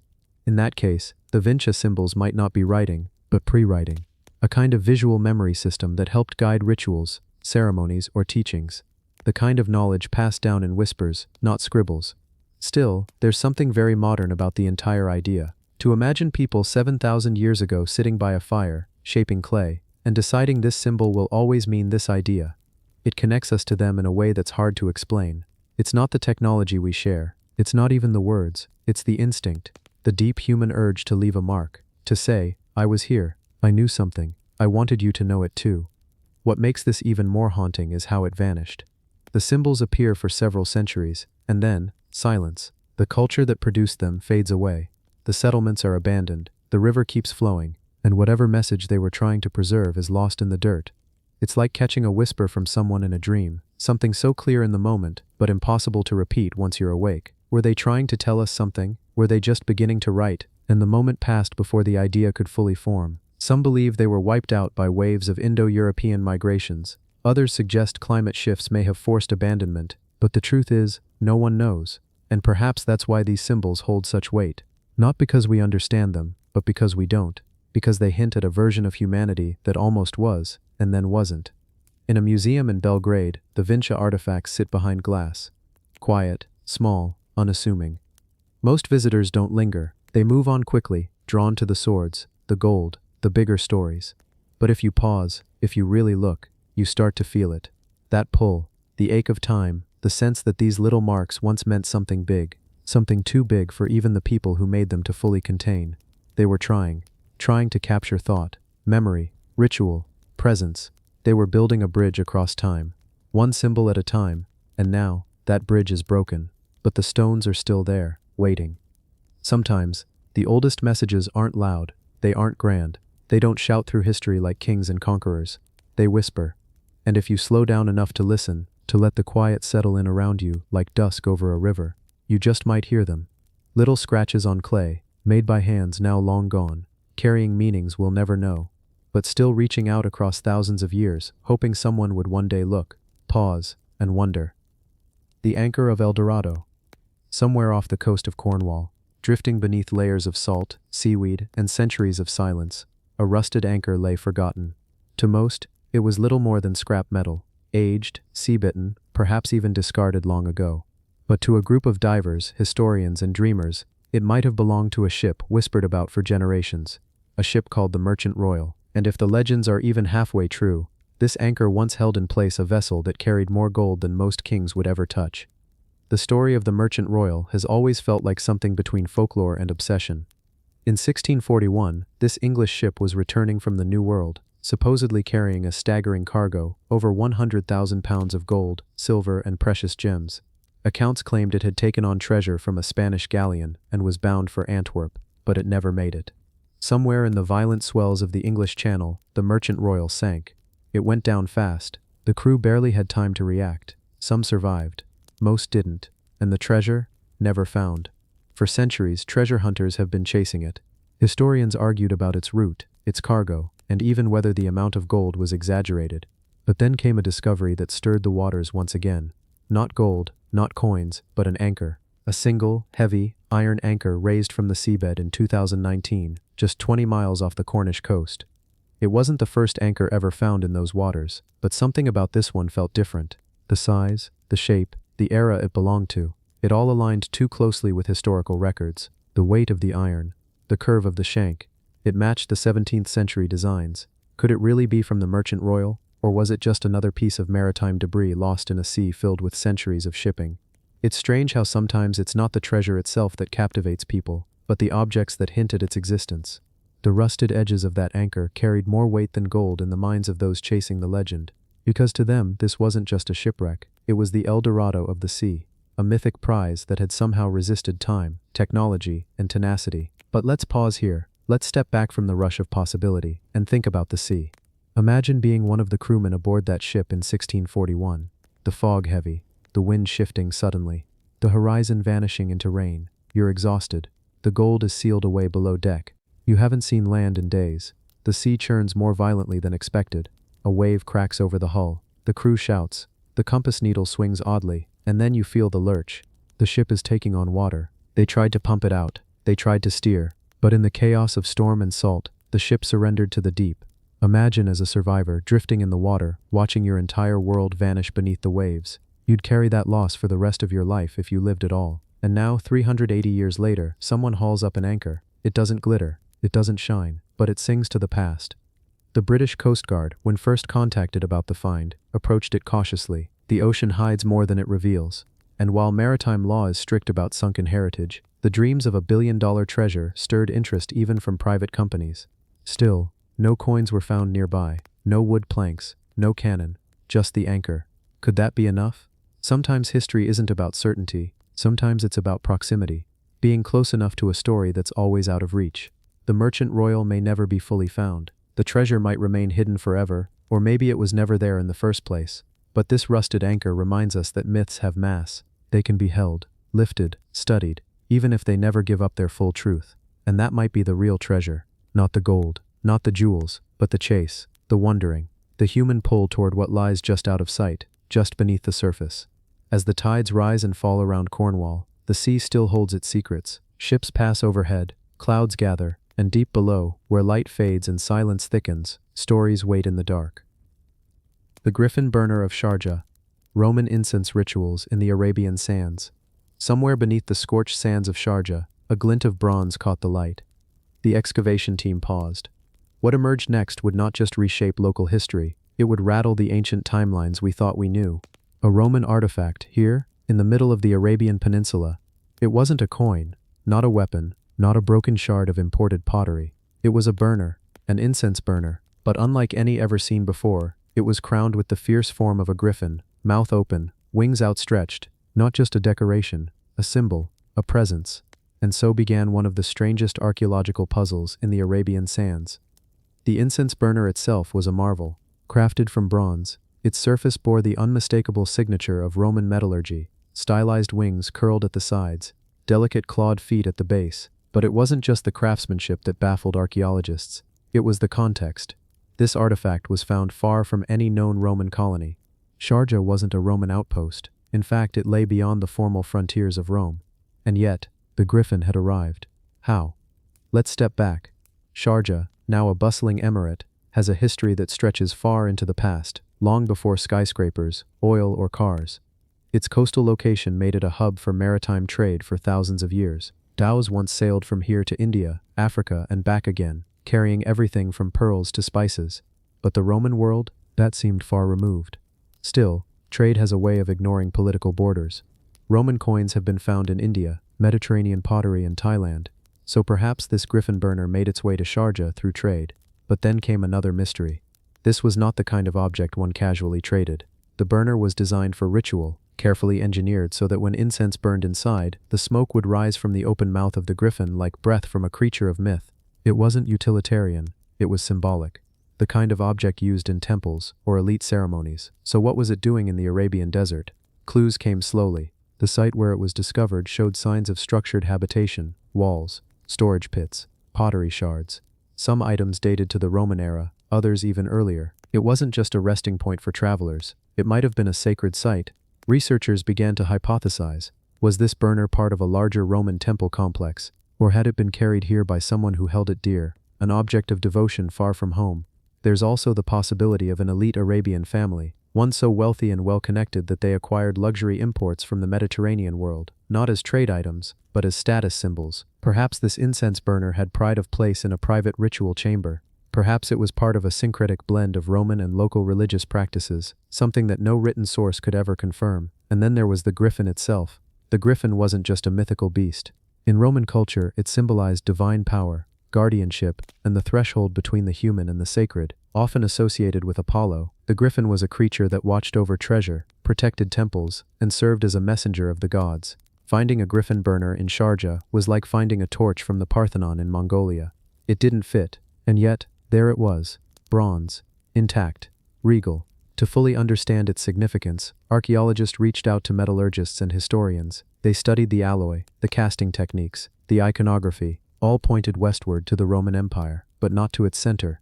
The burner's style was provincial, possibly North African, or Syrian. That made more sense. Regions that had long histories of desert trade, so now the story became more layered. Perhaps a trader from Roman Syria traveled east, crossing into Mesopotamia and following the desert routes into Arabia. Perhaps the burner was a gift, or part of a dowry, or perhaps it was looted in war, carried off from a Roman town and resold in the markets of the Gulf. Each possibility felt like a new chapter in a story with no clear ending. What added another layer to this enigma was the incense residue itself. Microscopic analysis of the burner's interior revealed traces of frankincense and myrrh, both native to the Arabian Peninsula. That meant the burner was not just decorative, it had been used, actively, repeatedly, by hands that knew the sacredness of scent. So now imagine it, a small stone room in the desert, the air still. A priest, or a merchant, or a mystic, kneels beside the griffin burner. He places the dried resin carefully inside, lights the coal, and watches as smoke curls upward. Slowly, it escapes through the griffin's open mouth. For a moment, the creature looks alive. The air fills with the scent of frankincense, sharp, resinous, ancient. The room transforms. Ritual begins. We may never know the exact beliefs behind that moment, but something about it resonates across time. It's the universal human need to connect with something larger than ourselves. To reach for the divine, the mysterious, the eternal, and that's the power of the griffin burner of Sharjah. It's not just an artifact, it's a bridge, between civilizations, between empires, between the known and the unknown, a symbol forged in Roman fires, carried across deserts, and placed reverently in Arabian sands. But here's where it gets even more surreal. The discovery of the burner wasn't a standalone event. Over the next several months, other artifacts began to surface in nearby locations. Fragments of Roman glassware, pottery shards with Latin stamps, even what appeared to be a coin bearing the image of Emperor Hadrian. The pattern was unmistakable. This wasn't a fluke. Roman objects, possibly Roman people, had passed through this land. Could there have been a Roman-Arabian trading enclave? A small, forgotten settlement of Roman traders who stayed behind? A caravanserai where cultures collided and beliefs merged? Some archaeologists now believe this area was part of an informal trade corridor, one not recorded in Roman maps but active nonetheless. Oral traditions among Bedouin tribes speak of foreign merchants with strange animals who passed through centuries ago. Perhaps those stories weren't just legend, and here's one last, haunting theory. What if the griffin burner wasn't brought here for ritual, but for safekeeping? During the later centuries of the Roman Empire, religious tensions escalated. Pagan temples were closed, their objects seized or destroyed. Perhaps a devout follower, fleeing persecution, carried this burner eastward, hoping to protect it from destruction, hoping to keep the flame of his beliefs alive in the only way he knew. And perhaps when he could carry it no longer, he buried it. A quiet act of preservation, not for himself, but for the future. Centuries later, in a land transformed by time, the burner would rise again, not in fire, but in sunlight. Its bronze surface catching the eye of a modern archaeologist, its wings still curled, its mouth still open, waiting. And so we find ourselves here, not just asking how the burner got to Sharjah, but why, what it meant to the people who used it, what it means to us now, because in the end, the griffin burner of Sharjah isn't just about history, it's about memory, legacy, and the long shadows cast by faith, migration, and mystery. The sands of Arabia are vast, but sometimes they remember, even when we forget. Terracotta Army's stone armor. Bronze wired suits from Pit K98001. It's not the statues themselves that are surprising anymore. Everyone has heard of the Terracotta Army, thousands of life-size soldiers buried near the tomb of China's first emperor, Qin Shi Huang. Rows upon rows of silent guardians, each face unique, standing for over 2 millennia in mute formation beneath the soil. Discovered in 1974 by a group of farmers digging a well in Xi'an, this vast underground army stunned the world. It wasn't just a burial, it was a belief system, a defense strategy, and a vision of eternity, etched into earth and clay. But far from the main pits, in a quieter, less visited excavation site known as Pit K98001, something was found that doesn't quite fit. Not warriors, not generals, not horses, but armor, not made of bronze or leather, but carved stone, and held together with bronze wire. Hundreds of interlocking limestone plates, shaped, polished, and meticulously fitted together, to create full suits of armor for soldiers who would never move, never breathe, and never bleed. This wasn't a functional outfit for battle, it would have been far too heavy. And yet it wasn't simply ceremonial either.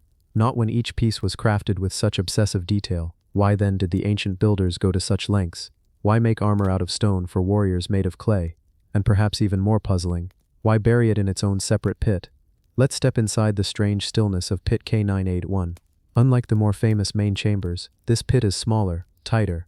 It lacks the grandeur of the battle-ready formations, but it holds secrets the others don't. Among the rubble and crushed remnants, archaeologists discovered stacks of limestone plates, each carved into soft curves to mimic the contour of a human body.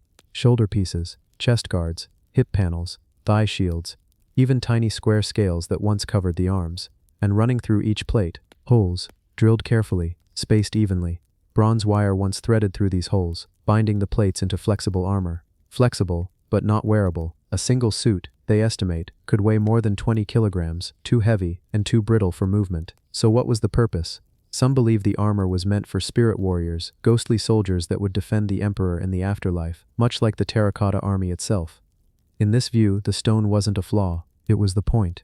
Stone endures, bronze endures. Together, they symbolize permanence, eternal protection. Others think the suits represent a forgotten stage of ancient Chinese armor development, a symbolic experiment never meant for actual use, but showing craftsmanship at its peak. A way of demonstrating power not just through warriors, but through engineering. But there's one theory that lingers longer than the rest, and it's harder to shake. The fact that these suits were buried separately, off to the side, almost hidden, suggests that they didn't belong to the same ceremonial script as the main army. Their placement was secretive, their construction was more meticulous, their purpose, perhaps more esoteric. Could they have been part of a ritual we no longer understand? In ancient Chinese beliefs, burial was a negotiation with the afterlife. The emperor didn't want to simply rest in peace, he wanted to rule in peace, forever. Everything in his tomb was built for continuity. Functioning chariots, real weapons, musicians, acrobats, even a massive underground palace. The army was there to protect, but maybe the armor was there to bind. To bind what, though? Some scholars propose a darker interpretation. These suits may have been used to contain rather than defend. That is, to trap malevolent spirits, beings of chaos or betrayal that threaten the emperor's eternal kingdom. And if that's true, then the armor wasn't armor at all, it was a prison. A spiritual barrier designed to seal in forces we can't see, stitched together with bronze, locked with limestone. This isn't the only place stone armor has been found. Similar fragments have turned up in other burial contexts, but never on this scale, never so complete. One of the most striking discoveries came when restorers managed to reconstruct an entire torso plate, complete with overlapping flaps and shoulder guards. Holding it, you can see the craft, the grooves, the weight distribution, the way it mimics the natural movement of a body, even though it was never meant to move. And you can't help but ask, who made this? Crafting just one suit would have taken months, perhaps a year. The labor was intensive. The carving had to be precise. The threading of bronze had to be done with exact tension. There were no shortcuts, no mass production tools, just patience, intent, and belief. Belief in something that mattered enough to bury in stone. The workers who built these suits were likely skilled artisans, not low-level laborers.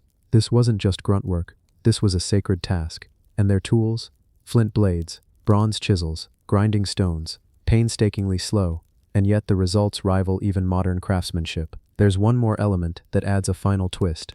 Chemical analysis of the bronze wire showed traces of arsenic, a detail that makes little sense unless we consider ancient metallurgical practices. Arsenic was often added to bronze to harden it slightly, but it also made the material more dangerous to work with. Breathing in arsenic fumes during smelting could sicken, even kill the smiths. Did they know this, or was the sacrifice acceptable? It's hard not to wonder whether these suits, so beautiful, so unnecessary, were meant as a sacrifice themselves, a gift of labor, pain, and permanence to an emperor who demanded not just obedience, but eternity.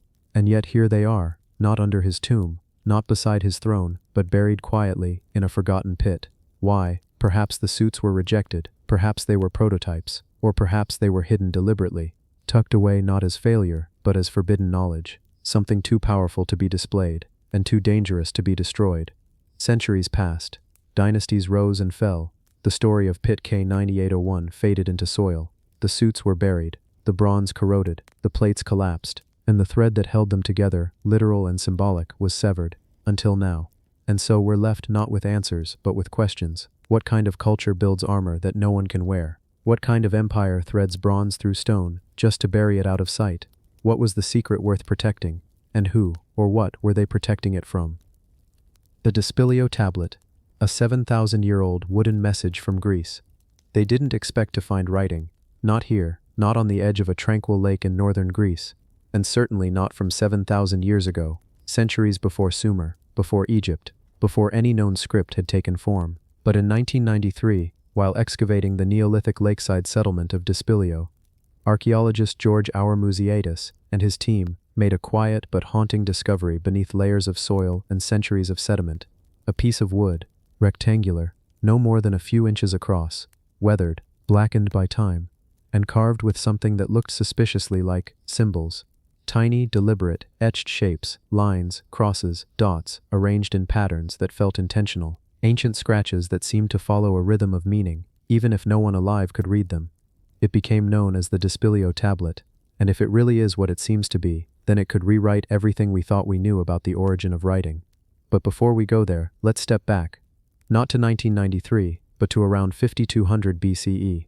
That's the estimated age of the Despilia tablet. This was the Neolithic period, a time when early humans in this part of Europe were just beginning to settle into organized life. Agriculture was developing. People lived in wooden homes supported by wooden stilts along the shores of Lake Castoria. Despilia itself was one such settlement, modest in size but full of promise. Its inhabitants used simple tools made of bone and stone. They fished, farmed, wove textiles, and carved wood. And among their daily routines, someone whose name we'll never know picked up a sharp object and began carving symbols into a piece of wood. Why? Was it a message? A list? A story? A calendar? A prayer? Or maybe something entirely different? Something we no longer have the context to understand. The mystery isn't just in the symbols, it's in the fact that it even exists at all. Because up until the Despilia tablet was found, mainstream history agreed that writing began in Mesopotamia around 3200 BCE, about 2,000 years after this wooden slab was carved. That's where cuneiform emerged. Then Egyptian hieroglyphs. Only later would alphabets evolve, Greek, Latin, and the scripts we use today. But if the Despilia tablet is truly a written artifact, then history has a blind spot. That would make it the oldest known form of written expression in the world. So naturally, scholars approached it with caution. Some suggested it's proto-writing, a kind of symbolic prelude to a true writing system. Others claim it's a local pictographic tradition. Still others wonder if it was decorative, or ritualistic, or simply practical, perhaps a record of goods, or a guide to the lunar cycle. But none of that explains the structure, because even though the symbols haven't been deciphered, there's something undeniably organized about them. They're not random, they're not careless. They seem to have syntax, order, meaning, and most importantly, purpose. The wood of the tablet was remarkably preserved, thanks to the oxygen-deprived, waterlogged conditions at the bottom of the lake. But the moment it was exposed to air, it began to deteriorate. So today, the Despilia tablet sits in preservation, not on display, not open for public viewing, still wrapped in its cloak of secrecy, and still unread. No one has cracked its code, no Rosetta Stone, no translation key, just lines and marks left by a hand that's long turned to dust. And yet, it lingers. What kind of people lived in Despilia? Were they isolated or connected to others across the region? Interestingly, the symbols on the tablet bear a resemblance to another unsolved set of markings, the Vinca symbols of the Danube Valley, which also predate Mesopotamian writing. Could there have been a larger tradition of symbolic communication across prehistoric Europe? If so, what happened to it? Why didn't it evolve into formal writing the way cuneiform did? Did it die out, get absorbed into oral traditions? Or is there a whole chapter of human communication that we've completely forgotten? There's a quiet eeriness to the thought that long before empires rose, before pyramids, or ziggurats, or temples, before clay tablets and stone inscriptions, there may have been words on wood, words not meant to survive, but which somehow did, hidden beneath the reeds of a lake, preserved like a whisper. And when you consider the implications of that, when you allow yourself to imagine how much we've lost, and how little we understand about the origins of thought and expression, it makes even the simplest mark feel profound. This wasn't just a tool, it wasn't just a slab of rotting timber. It was intentional. It carried meaning, just not for us, not anymore. The Despilia tablet is in essence a locked door, one that hints at a world we've never known. And every now and then, across decades of archaeological work, someone finds another one. Not exactly like it, but similar. Fragments of the unknown, patterns without keys, stories trapped in symbols. Somewhere, possibly buried in other Neolithic settlements along lakes or rivers, are more pieces, more tablets, or carvings, or relics that might form a larger picture. But unless we find them, unless we understand them, they remain echoes, and yet the tablet still speaks. Not in words, not in translated texts, but in the sheer fact of its survival. A piece of wood, older than most civilizations, that asks a very simple question. What else have we forgotten? Not just in Greece, not just in Europe, but across the entire human story. What messages were left behind in places we haven't looked? How many were lost to fire, to flood, to time? The Despilio tablet is just one artifact, but it's also a challenge, a quiet invitation to listen closer to the silences of our past. Because somewhere in that silence, there may still be stories waiting to be understood. The Shigir idol, 11,000-year-old wooden totem from Siberia. In the deep, cold forests of western Siberia, where winter lingers longer than expected and silence presses in from every direction, something was waiting beneath the surface of the earth, buried, forgotten, preserved in the layers of peat that protect what time normally devours. Not stone, not bone, but wood. It began quietly, as such stories often do. In 1890, workers at a peat bog near Kirovgrad were digging for nothing more than fuel. They expected mud. They expected rot. What they didn't expect was to unearth a towering wooden figure unlike anything seen before. 7 feet of carved larch, ancient yet disturbingly expressive, etched with geometric lines and human faces stacked vertically like a totem from another world. They had found the Shigir idol, and though it was fractured and incomplete when it first came into the light, there was no mistaking its presence. It was imposing, strange, alien, even. At first many believed it was only a few thousand years old, still ancient by any measure, but understandable, familiar, almost. But as science caught up with the mystery, that assumption began to unravel. In 1997, radiocarbon dating pushed the idol's origins back dramatically, to around 9,500 years ago, and then, with improved methods in 2018, the date shifted again. 11,000 years. This made the Shigir idol not just the oldest known wooden sculpture in the world, but older than the Egyptian pyramids, older than Stonehenge, older than metal tools, and older than the written word. This wasn't just an artifact, it was a message from the Mesolithic world, a time when mammoths had only recently disappeared, when humans were just beginning to settle and form symbolic thought, when mythology had not yet been carved into stone. And here, in the remote frostlands of Russia, someone had shaped a god, or a spirit, into timber. The idol's design is hypnotic. Its flat surface is decorated with chevrons, zigzags, and diamond patterns, symbols that some believe resemble early proto-writing. Others see maps, or perhaps instructions. Some see animals, others see death masks. What's most disconcerting is that the figure has a face, and not just one. The original idol, fully assembled, may have stood over 17 feet tall. Stacked across its vertical length are multiple faces, carved one above the other, each with deep-set eyes and stern, haunting expressions. Were these deities? Ancestors? Spirits? A family lineage carved in wood? Or were they guardians? Watchers? No one can say. Some archaeologists believe the Shigir idol was a kind of cosmological guide, a representation of the 3 worlds in Mesolithic belief: the upper world of gods and sky, the middle world of living humans, and the lower world of spirits and the dead. Perhaps each face represented a boundary crossed, a layer of existence peeled back. Others see it as a warning. The geometric markings seem to repeat with unsettling regularity. Could they be an early form of coded language, instructions from a forgotten tribe? Did the idol carry a message too important to speak, but not too sacred to carve? But the greatest mystery lies not just in the idol itself, but in the fact that it was made at all. Larch wood does not last. It decays. Yet here, buried in the acidic peat of the Ural Mountains, this ancient artifact survived. This means whoever made it didn't intend for it to decay. They may have chosen that specific bog to preserve it. They may have wanted this message to survive thousands of years. That suggests planning, foresight, culture. This is not the work of primitive minds. This is the work of a people who understood time and intended to communicate through it. And then there's the method. Using stone tools, since this was before metalworking, these Mesolithic craftsmen shaped and chiseled the idol with such precision that modern archaeologists can still see the blade marks. They likely used beaver jawbones as tools. Imagine that, the teeth of an animal used to carve a god. The idol was created around the same time as the very first humans were learning to plant seeds and domesticate animals. But here in Siberia, in a world not softened by agriculture, people were still hunters, still nomads. And yet they had the vision and the spiritual urgency to craft something monumental. Why? Why would people living in such a harsh, survival-based world invest so much effort in an abstract wooden statue? The answer might be faith, or fear. Some scholars argue that the Shagir idol was a kind of ward, a spiritual barrier erected during a time when the world felt unstable. Environmental evidence suggests the Earth was undergoing rapid warming when the idol was made. Lakes were forming, forests were shifting, animal migrations were changing. To those who lived through it, the world itself was transforming, and perhaps becoming unfamiliar, dangerous. The idol, then, might have been a response, a way to anchor something sacred in a world slipping into chaos, a signal to the gods, or perhaps a plea. But even now, over a century after its discovery, the Shagir idol refuses to give up its secrets. Researchers have tried comparing the markings to other ancient symbol systems, including early writing forms like the Vinca symbols of the Danube Valley and petroglyphs from North America and Japan. But nothing matches precisely. It stands alone, timeless, wordless, watching, and then there's its face. Many of the idol's expressions are simple, even blank, but the central face, the one near the top, seems almost aware.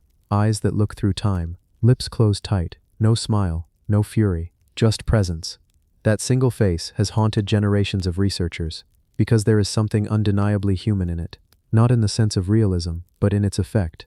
It evokes something, like an ancestor remembered but unnamed, a god long fallen silent, or perhaps, just a mirror, carved in larch, held up to a people we'll never meet.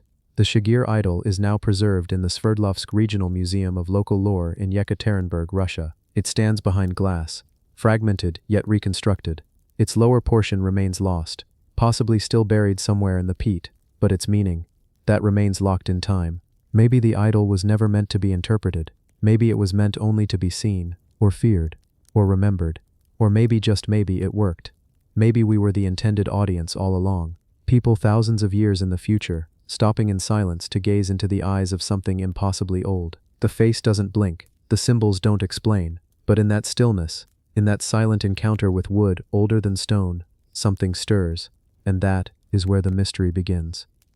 The Saqqara bird, Egyptian glider, or symbolic falcon. In the dusty shelves of the Egyptian Museum in Cairo, among statues of gods, mummified animals, and fragments of once grand monuments, lies a small, curious artifact that has quietly puzzled archaeologists for decades. It isn't made of gold, nor does it carry the weight of a royal legacy like the treasures of Tutankhamun. It's a simple wooden object, carved over 2,000 years ago, and yet it might represent something far ahead of its time. The artifact is shaped like a bird, but not quite like any bird we know. Its wings are straight and fixed horizontally. Its body tapers with balance and symmetry, and instead of legs, it has a downward-pointing rudder. No inscriptions, no obvious ceremonial marks, just this aerodynamic, hand-carved figure, known now as the Saqqara bird. The object was unearthed in 1898 from a tomb in Saqqara, Egypt's oldest large-scale necropolis, just south of Cairo. Saqqara had always been a site of mystery, a city of the dead where the ancient elite built complex funerary structures to bridge the world of the living and the divine. Inside one of these tombs, this small wooden bird, only about 14 inches wide, was found resting in silence, without fanfare. For decades it was catalogued and stored with thousands of other small objects. No one paid it much attention. But then, in the 1960s, a man named Dr. Khalil Masiha, a physician and amateur archaeologist, came across the artifact and saw something that had gone unnoticed for generations. This was no ordinary bird carving. To Masiha's trained eye, it resembled something remarkably modern, a glider, or perhaps even a model of an aircraft. Suddenly, the Saqqara bird was more than just a forgotten relic. It became a question mark, carved in cedar wood, hovering between ancient craftsmanship and the whispers of lost knowledge. From a sleepy first glance, the bird might look like it fits neatly into the realm of ritual figurines or toys, the kind placed with the dead for companionship or protection. But once you study its proportions and design, you begin to notice details that seem oddly intentional. The wings aren't outstretched like a flapping bird, but are fixed straight, as if designed to catch and channel air. The tail fin, though missing a piece, suggests control, like the rudder of an airplane. There's no beak or claws. It doesn't mimic any known Egyptian falcon or ibis. Instead, it mimics flight, not in the wild sense of flapping, but in the engineered sense of gliding. Now imagine, just for a moment, that the ancient Egyptians who built pyramids with astonishing precision, who aligned their monuments with celestial events, and who mastered engineering with no known machines, imagine that they had, in some forgotten fragment of history, studied the mechanics of flight, not with engines or metal, but with wood, wind, and an understanding of balance and lift. Could this bird be a remnant of that lost experiment? Skeptics, of course, point to more grounded explanations. Many believe the sakkara bird was a ceremonial object, perhaps a weather vane or a religious symbol. The falcon, after all, was sacred in ancient Egypt, associated with Horus, the sky god, who was often depicted with outstretched wings soaring above the desert sands. In this view, the artifact's shape wasn't meant to fly, it was meant to evoke divinity. But not everyone is satisfied with that answer. In 2002, a team of aviation experts and engineers recreated a replica of the sakkara bird, scaled accurately to its dimensions and constructed from similar wood. When launched by hand, it glided, smoothly, elegantly, and for a considerable distance. Adjustments to the missing tail section improved its stability, suggesting that the original might have been even more functional when intact. For the researchers, this added a fascinating layer: intentional design, not coincidence. Some researchers proposed that the artifact might have been used to study the movement of air, like an early wind tunnel model, or to demonstrate principles of balance to apprentices or priests. Could it have been part of a larger system of lost knowledge, or was it the product of a lone genius, forgotten by history? Adding to the intrigue is the absence of any similar artifacts. No texts mention flying machines, no murals depict gliders, the sakkara bird stands alone. No siblings, no blueprints, no manuals. Just one curious object in a sea of sacred relics. Theories began to branch out. Some ventured into fringe territory, suggesting that the ancient Egyptians had contact with advanced civilizations, maybe even extraterrestrial, who passed down lost technologies. Others saw it as evidence that early Egyptian engineers may have experimented with natural principles far earlier than we thought. After all, these were the same minds who calculated the slope of the pyramids to align with stars and built columns that could carry sound across vast temple complexes. Is it so far-fetched to think they may have dabbled in studying how birds glide? But what complicates the story further is context, or rather, the lack of it. The tomb from which the sakkara bird emerged had no inscriptions explaining its purpose. There were no blueprints tucked beside it, just this one piece, made from sycamore wood, silent in its origins. We have no idea who carved it. Was it a high priest experimenting with ritual designs? Was it a child's toy modeled after something they saw or imagined? Or was it a symbolic offering meant to help the deceased reach the afterlife through the sky? We often underestimate the ancients. We picture them as people limited by time and tools, bound by superstition. But what if their understanding of the world was different, not lesser? What if their science was woven into religion, their experiments cloaked in ceremony? Could this small bird be a keyhole into a larger world of innovation we've yet to uncover? What strikes many is how little attention the sakkara bird received until the 20th century. For over 60 years, it sat unnoticed, unstudied. In that time, aviation was born, planes were built, humans landed on the moon, and only then, looking backward, did we begin to see in an ancient carving what we now recognize as design. Is it simply our modern eyes projecting meaning onto coincidence? Or did someone, long before the Wright brothers, understand something about flight, something they couldn't write down but could shape in wood? Today, the sakkara bird remains in the museum, still labeled as a bird-shaped artifact, but in the minds of many researchers, enthusiasts, dreamers, it flies higher. It represents possibility. It reminds us that history is not a straight line, but a looping journey filled with lost knowledge and unanswered questions. For every pyramid we admire, there are 10 forgotten tombs. For every scroll of hieroglyphs, there are relics with no voice, and in that silence, our imagination takes flight. So the next time you find yourself wandering through a museum or passing over a footnote in a history book, consider this. What stories lie in the shadows, waiting to be rediscovered? What truths were lost simply because no one asked the right question? The sakkara bird may never yield all its secrets. It might be a toy, a god, a scientific tool, or all three at once. But whatever it is, it has succeeded in doing something rare, lifting our thoughts, if not our bodies, into the air, and reminding us that even in the quiet corners of the past, flight is possible. The Whispering Mask of the Forgotten Isle. Off the coast of a largely uninhabited island in the Mediterranean, archaeologists came across something strange. At first it seemed like just another buried ruin, stones worn by wind, salt, and time. But one of them noticed something that didn't look like stone at all. It had a texture unlike the rocks around it, and though it was partially buried in earth and grit, it had a shape. It looked like a face. Carefully they dug around it, brushing off sand inch by inch. What emerged was a mask, not a theatrical one, not the kind used in ceremony, but something different. Its features were smooth and haunting. The eyes were closed, the mouth was slightly parted, and around the jawline were markings, strange symbols carved in a language no one could place. The mask was made of something rare, a mix of shell, ash, and bone, hardened by heat. This wasn't the kind of artifact you would expect from a minor island settlement. It seemed too deliberate, too advanced. And yet there it was, resting in a place that barely had signs of permanent habitation. What puzzled experts even more wasn't just what the mask looked like, but where it was found.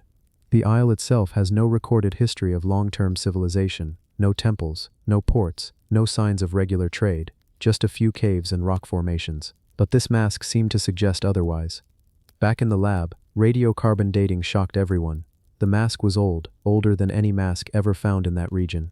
It dated back nearly 9,000 years.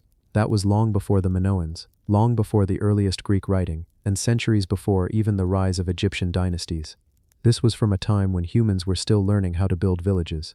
So who made it? Some believed it was the relic of a forgotten civilization, one that used the isle as a sacred space. Maybe it wasn't a home but a ritual site. Perhaps people came here to bury their dead, or to leave behind offerings. Maybe the mask was one such offering, placed carefully on the edge of a stone platform for reasons lost to time. The mask's closed eyes raised more questions. Was it meant to depict death, meditation, trance? And the symbols, there were 7 of them. None matched any known script. Not Linear A, not Cretan hieroglyphs, not Phoenician, not Sumerian. Just strange shapes carved in sequence. A spiral, a hooked crescent, a circle with a notch. Something like a leaf, and others harder to describe. Some researchers speculated they weren't a language at all. They might have been symbolic, not meant to be read but felt, a kind of early spiritual expression. Others weren't so sure. One theory suggested the markings were early pictographs, from a lost writing system that never developed past this form. When they scanned the mask for residues, they found traces of something even more unusual: resin. It was used as a coating, likely to preserve the object, but the type of resin wasn't native to the island. It came from a tree species found hundreds of miles away. This meant trade, or at least travel. Someone brought that resin here, or brought the mask from elsewhere, and that's where the mystery deepens. There's a legend told by a few coastal villagers on the mainland near the isle. It's rarely spoken now, and it's not part of any major mythology, but it speaks of an island that whispers at night. Fishermen claim they heard voices when sailing too close. Soft murmurs carried on the waves. Some say it was just wind passing through rocks. Others say it was something else. The legend described an ancient place where the eyes of the dead do not open. That line caught the attention of the archaeologists, because that's exactly what the mask showed: eyes that were never meant to open. It led to speculation that the mask might have been funerary, but not for the dead. Maybe it was worn by the living during rituals, to symbolically become the silent ones, to listen, to commune with whatever they believed lay beyond. Or maybe it was a kind of barrier, worn to protect the soul during certain rites. But there was something even stranger. A few meters from where the mask was found, researchers uncovered something small, half-buried and delicate. It was a second object, a small clay bowl. On the inside of the bowl was a line of etched figures. One of them appeared to match a symbol from the mask. Now they had a pattern, and the more they explored, the more fragments they found, pieces of broken clay, some with matching patterns. One piece had what looked like a figure drawn in basic lines, a human shape with outstretched arms and a strange curved object above its head. Some interpreted it as a sun.